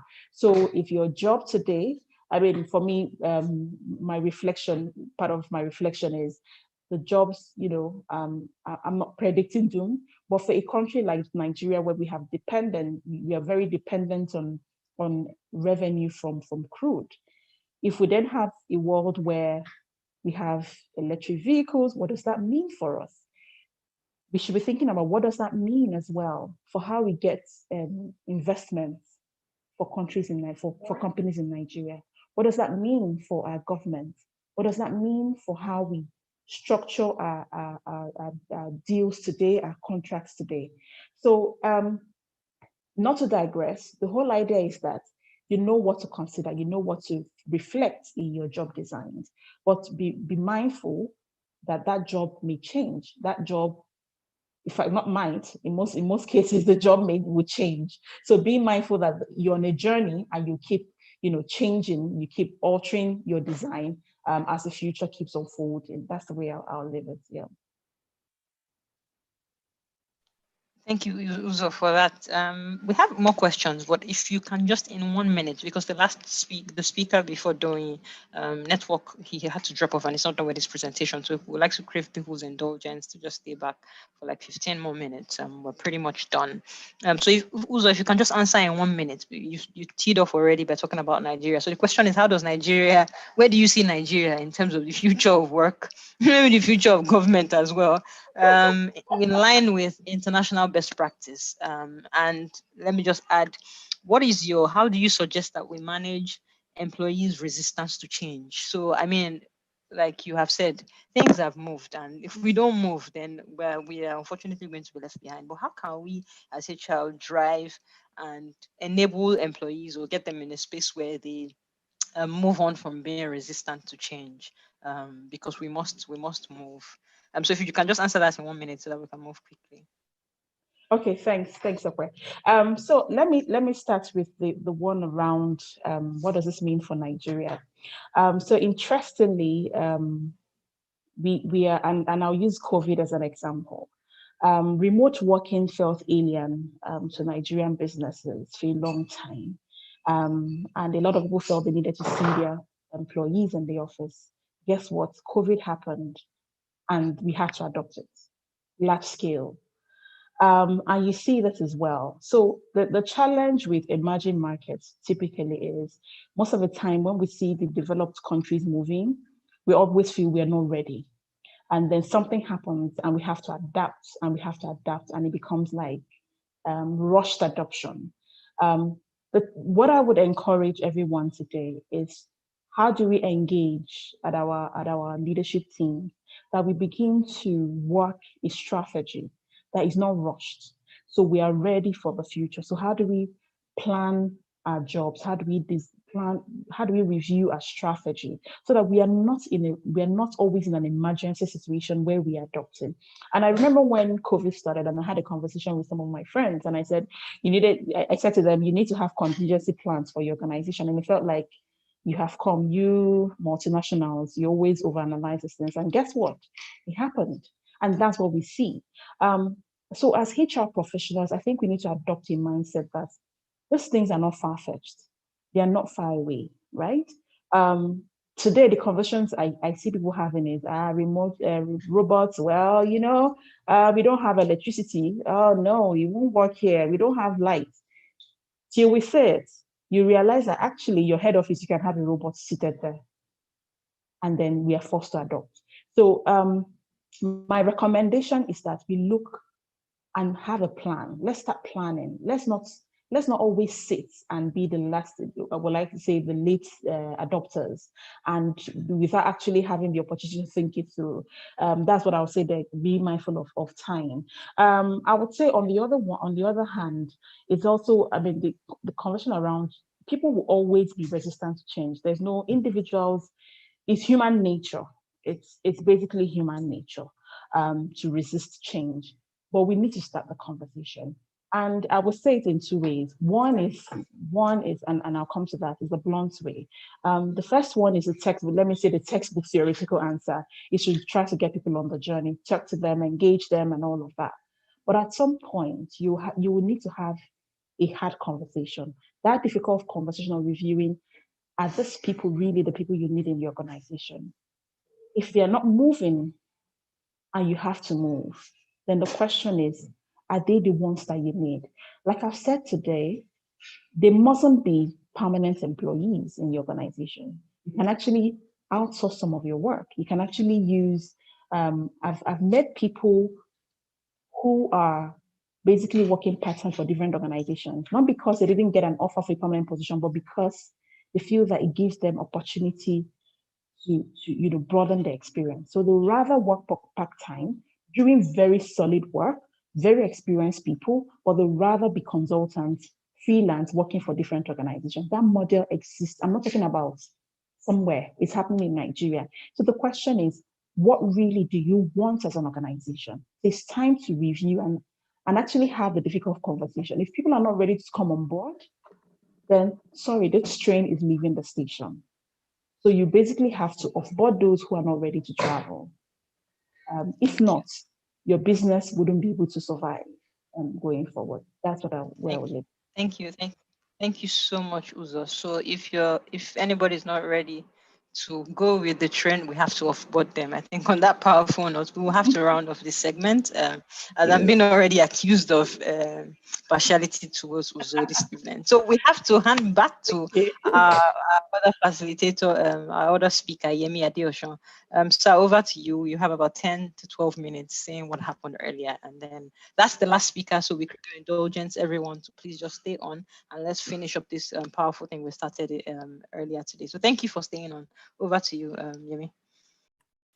Thank you so much. I apologize for what happened, technology issues.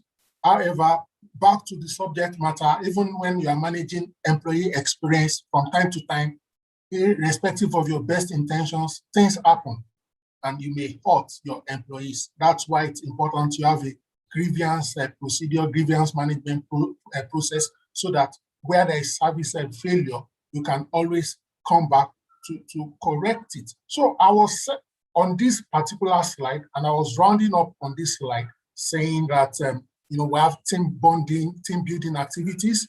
Of course, diversity and inclusion, also a lot has been said about that it helps to enrich the experience of the employees working in the organization. Also, things like collaboration, putting people on collaborative projects, cross-functional projects, help to improve, enhance the experience of the employee. Don't forget that you are not just increasing or improving their experience from a technical perspective, but also from a social perspective. And lastly, flexi working arrangements, remote working and the likes are also key drivers of what some employees will count as experience. Now, it's important I say this at this juncture, and because when I try to engage with employees or with people on areas like this, it's important we can measure and we can track, because what gets measured gets what done. Now, there are many, many measures of employer branding and employee experience, but I've highlighted a few here. One is referrals, okay? And what does referral mean? It means when there's an opening in your organization or there's a vacancy in your organization, do your own employees readily bring quality CVs, bring quality candidates? Yes, I understand that in quotes in Nigeria, there is high unemployment in the land. So I'm not talking about people just bringing their friends and cousins who are jobless and unemployed. I mean people bringing their friends, colleagues who are gainfully employed, but thinking this is a way better place to work, okay? And that's important because we must not mistake the fact that many people are looking for a job in your organization to mean you have a great brand.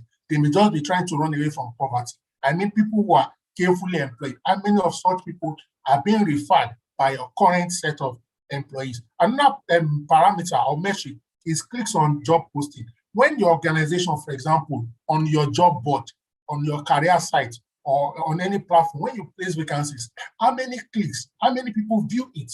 That may give you an indication as to how people perceive your brand from an employer perspective. Also, time to hire, and also critically important, quality of hire, because When I say time to hire, you get a lot of people, but how soon are you able to get quality people? Then when people get your job offers, maybe they've gone through the interview process, the recruitment process, and they are successful.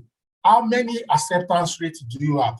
Or how many rejection rates? Don't forget, typically for some people, it is at this point in time that they now try to compare notes, reach out, do extensive investigation, go to all those Naira Land, LinkedIn, and Glasgow, different sites to do a comparative analysis, whether they want to jump ship to your side or not. Then your employee engagement rate. I'll assume that we all do employee engagement survey, maybe annually or biannually in our organizations. Is your employee engagement rate increasing? Generally speaking, globally speaking, 85% is a good benchmark. So if your employee engagement rate is less than 85%, then it means you need to put in a lot more programs and initiatives, and also taking a deep dive into the engagement survey itself so that you can fix areas of concerns for your employees and then bring their happiness level to greater heights. Then attrition. This is very key. Exit, attrition. And much importantly, when you are looking at attrition, while the whole of attrition is important, but you also need to look at attrition for critical roles, attrition for key hires, okay? You need to pay attention to that. Then secondly, when people leave your organization, do they go to competition? Then from an attraction perspective, how many people from competition, your direct competitors, are you able to attract? So if you do a net of people who leave your organization for competition or people who leave competition for your organization, are you winning or losing? That will also speak volumes with respect to your employer branding and the quality of the employee experience. The last point here, or secondly the last, is brand awareness, social listening, social mentions, and sentiments. So if you just put the name of your organization on a Google search, what will come out? Will it be scandals, people that were sacked, bad news, and the likes? If you go to Naira Land and we type the name of your organization, is it that people spend hours, trying to waiting for interview, those kind of things? So social mentions, you also need to track it and monitor it. Lastly here, external reviews. Now, there are several platforms. A very popular global one is called Glasgow, where people go to check about information. Now, these are the 5 key things people generally check on this kind of a platform like Glasgow. They look at compensation and benefits. They watch out for work-life balance. They watch out for career opportunities. They watch out for the culture and values. And they also watch out for the caliber of senior management. Okay, so are you online? What information about your organization is online? I don't need to flog the importance of and benefit of employee experience, but these are some of it. When you have an improved employer brand, you generally have a higher level of engagement. And when you have a higher level of engagement, your turnover will be low. It will lead to enhanced customer experience, greater job satisfaction, lower chances of employee burnout, and ultimately enhanced productivity and stronger peer relationships that will foster what? Collaboration and innovation. Okay, so lastly, this is the last slide, and this is the conclusion. I just want to reiterate a few points here. Okay, so there is need for alignment and consistency. So focus on creating alignment between the anticipated and actual employee experience. What do I mean? From the outside, when people are here to join the organization, they have an expectation, they have information. But when they come in, does that expectation match reality?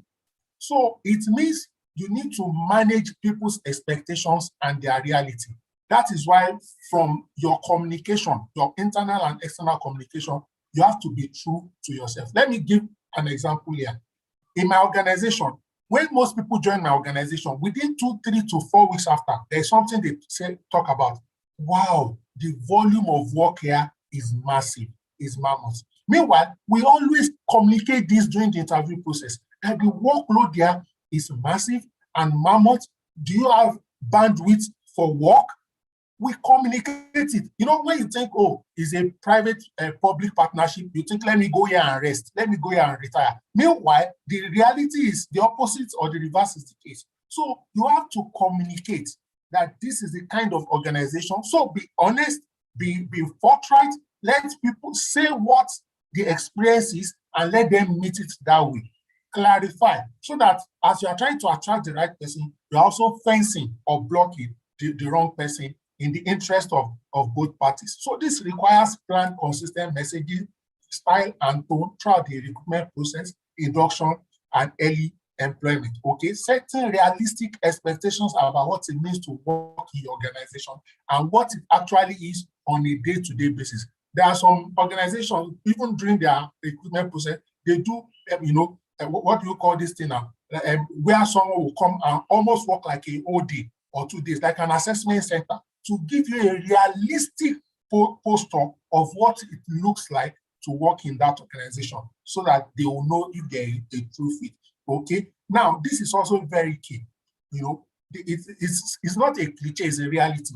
There are many people leave line managers and not organization. So it is imperative that you train your line managers because directly or indirectly, they are an extension of HR and they are the one that may make life meaningful or miserable for their line report. I'll say that again. Line managers have the capacity to make life meaningful or miserable for employees. That is why you must make sure that you have robust policies in place to ensure that it is difficult, if not impossible, for line managers to intimidate, to harass, or discriminate. Okay, because they must set the right tone, and there must be processes for direct reports, line reports, associate peers to escalate where they think they are being harassed, intimidated, or victimized. Are we together?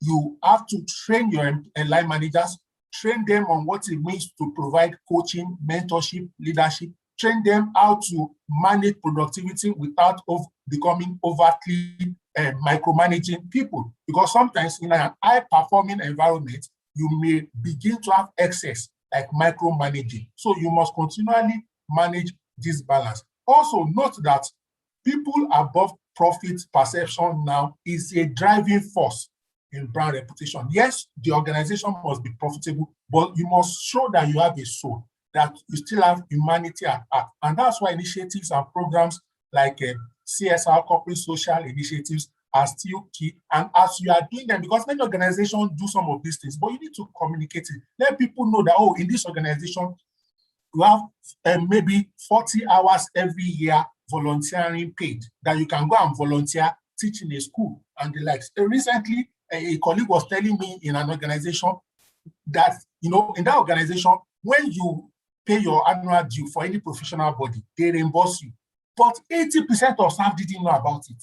So what am I saying? All the perks, all the benefits, make sure you communicate it. Let people know, oh, do you have sabbatical? Do you have exam leave?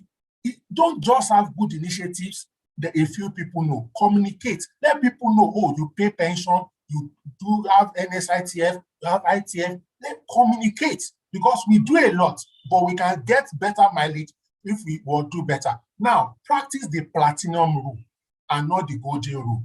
What is the golden rule? The golden rule is do unto others what you want others to do unto you. That is, you are thinking that everybody's like Oluyemi Adeosun. No.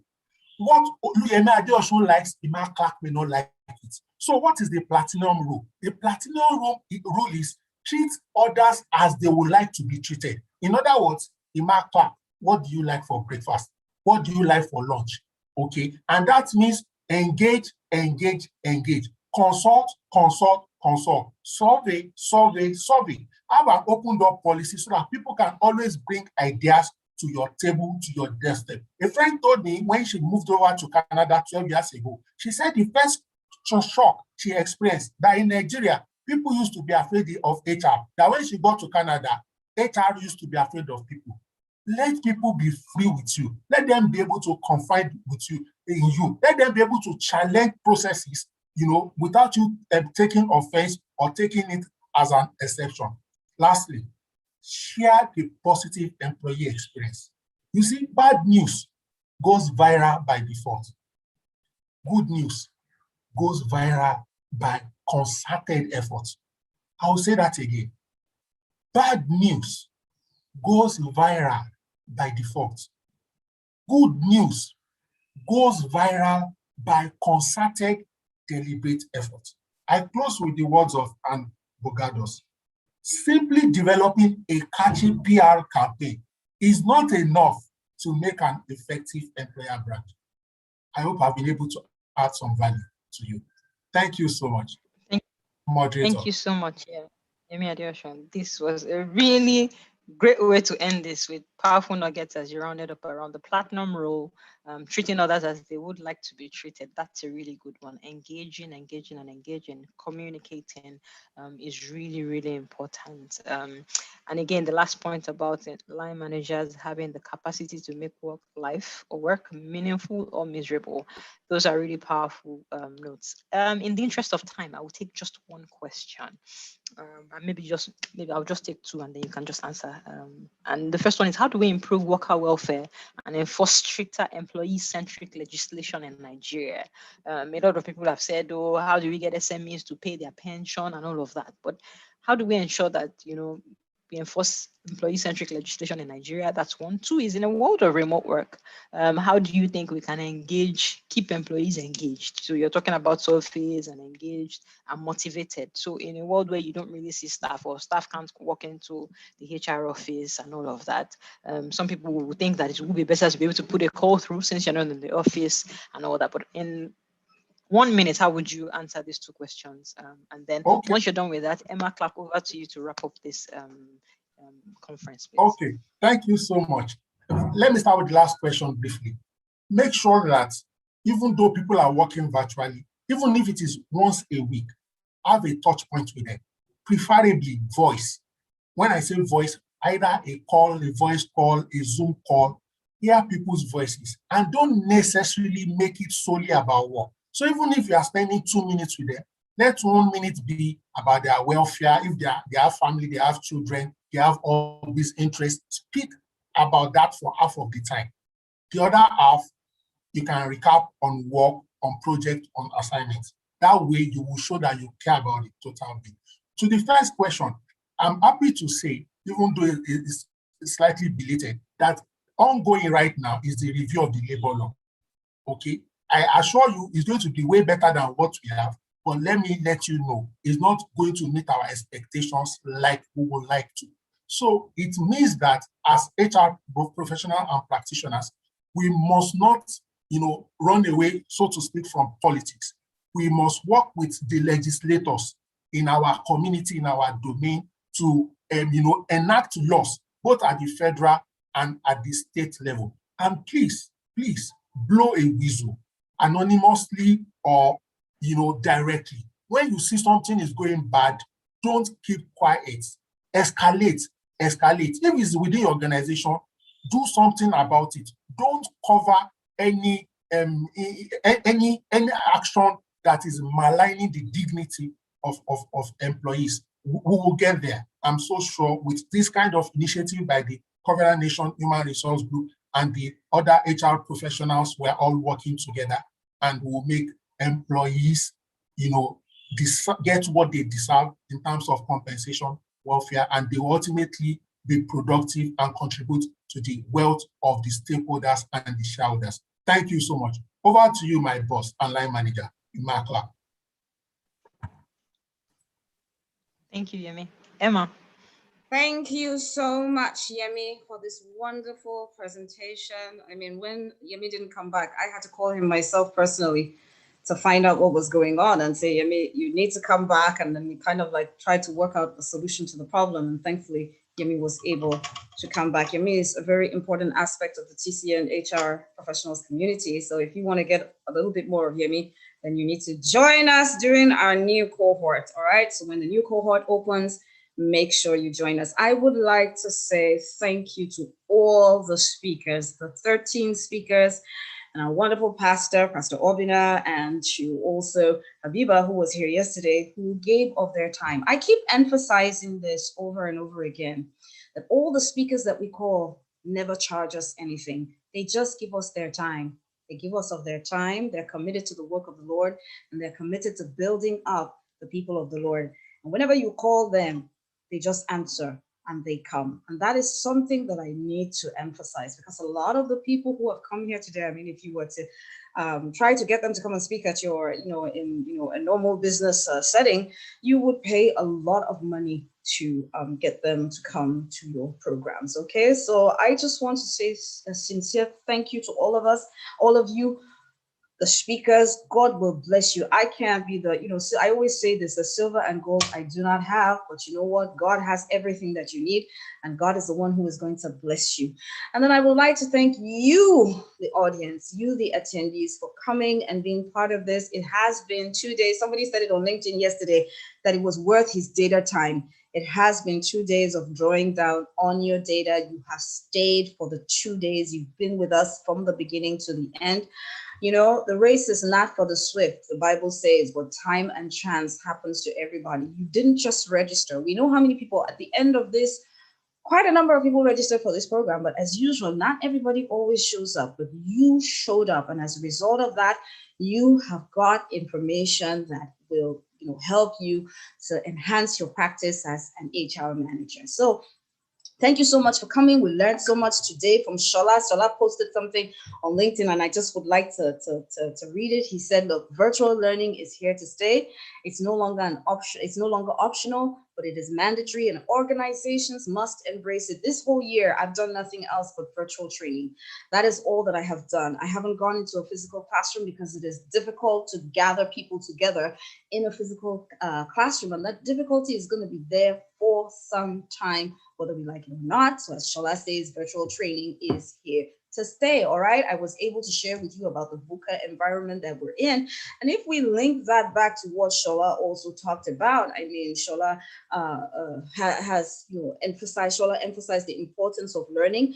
And one of the things that I mentioned to you is that one of the things that we have to do with our people is to ensure that they learn. Learning, when VUCA is always an excuse for people to say, we're shutting down on our training budgets, we don't have money anymore to train. But I tell you something, the minute you stop learning in your organization, you are a dead organization, you're a dying organization. All right. And we heard from the wonderful Abia Makbra, who talked to us about pay and reward systems. Is something that is on the table now as we go into that flexible mode of working. All right. As we go into that hybrid blended, mode of working, how are we going to pay our workers? Are we going to pay workers who come to work the same thing that workers, as workers who stay at home? And, my take on this also is that we need to be careful about this, because it is not whether a worker stays at home or not that should determine what that worker is going to be paid. It is what that worker delivers that matters. We need to move from that, elements of whether a person is coming to the office to the elements of performance, managing performance, right, in the hybrid workforce, to show that even workers who stay at home are able to deliver the same type of results that workers who work from the office also deliver. And then, of course, we went through that wonderful session with Doyin Abitoye, who took us through mindfulness. We learned how to meditate. And, someone was saying on our chat group about the fact that, solitude, Jesus used to, there were times early in the morning that Jesus would go away. You wouldn't be able to find him. Sometimes people will be looking for Jesus everywhere. And why is it that they cannot find him? The reason that they could not find him was that early in the morning or late at night, Jesus would go away and spend some time in solitude communing with his Father. So that was a very therapeutic session. And then we also listened to the amazing Yemi Adeosun. He went off and then he came back again. He talked to us about the employee experience. I think it's so important for employers to begin to start to think about that, what employees actually experience. All right, what is their experience? Remember, we said it, people are the main thing, they're the main resource. All right, and you're going to have to start thinking about that if you really want to engage people, reduce turnover, and get people to keep working in your organizations. You're really going to have to think about that experience. And then, oh my goodness, I think Uzo's session was just amazing. It was just, thinking about when she talked about being a digital migrant, that her son said, people of our age and our background, I don't know if, what should we call people like me and people who are, my mother's age and, my elder sister's age, what are they? I mean, they're all the Generation Xers. If you say that we are digital, digital migrants, then, we must be, I don't know what to call it, So that also was just an amazing session, just thinking about that. What are jobs going to look like in the future? Elon Musk is already talking about the fact that we should be preparing to go to Mars. All right. He's saying we've done Earth. Now it's time, and he's seriously pursuing that. So I've started to think about what would life be like on Mars, and what would work be like on Mars. Distinguished ladies and gentlemen, I wish we could stay on talking and just engaging with each other, but time is fast spent and we need to close this session now. So on behalf of the TCN HR Human Resources Professionals Community Group, I would like to say a big thank you to you for coming, for staying with us over the last 2 days. And guess what? We still have one more. So we look forward to seeing you again next week, when we will be doing our final summit, which is our leadership summit. In that summit, we're going to be focusing on leadership. Remember, I told you it is critical to really examine this topic of leadership within the light of the VUCA context. So we're definitely going to be focusing on leadership, and we have some of the best thought leaders in that subject coming next week to talk to us about leadership. So thank you so much for coming. We look forward to seeing you again next week. God bless you, from your host and your governor, Emma. I'm signing out now.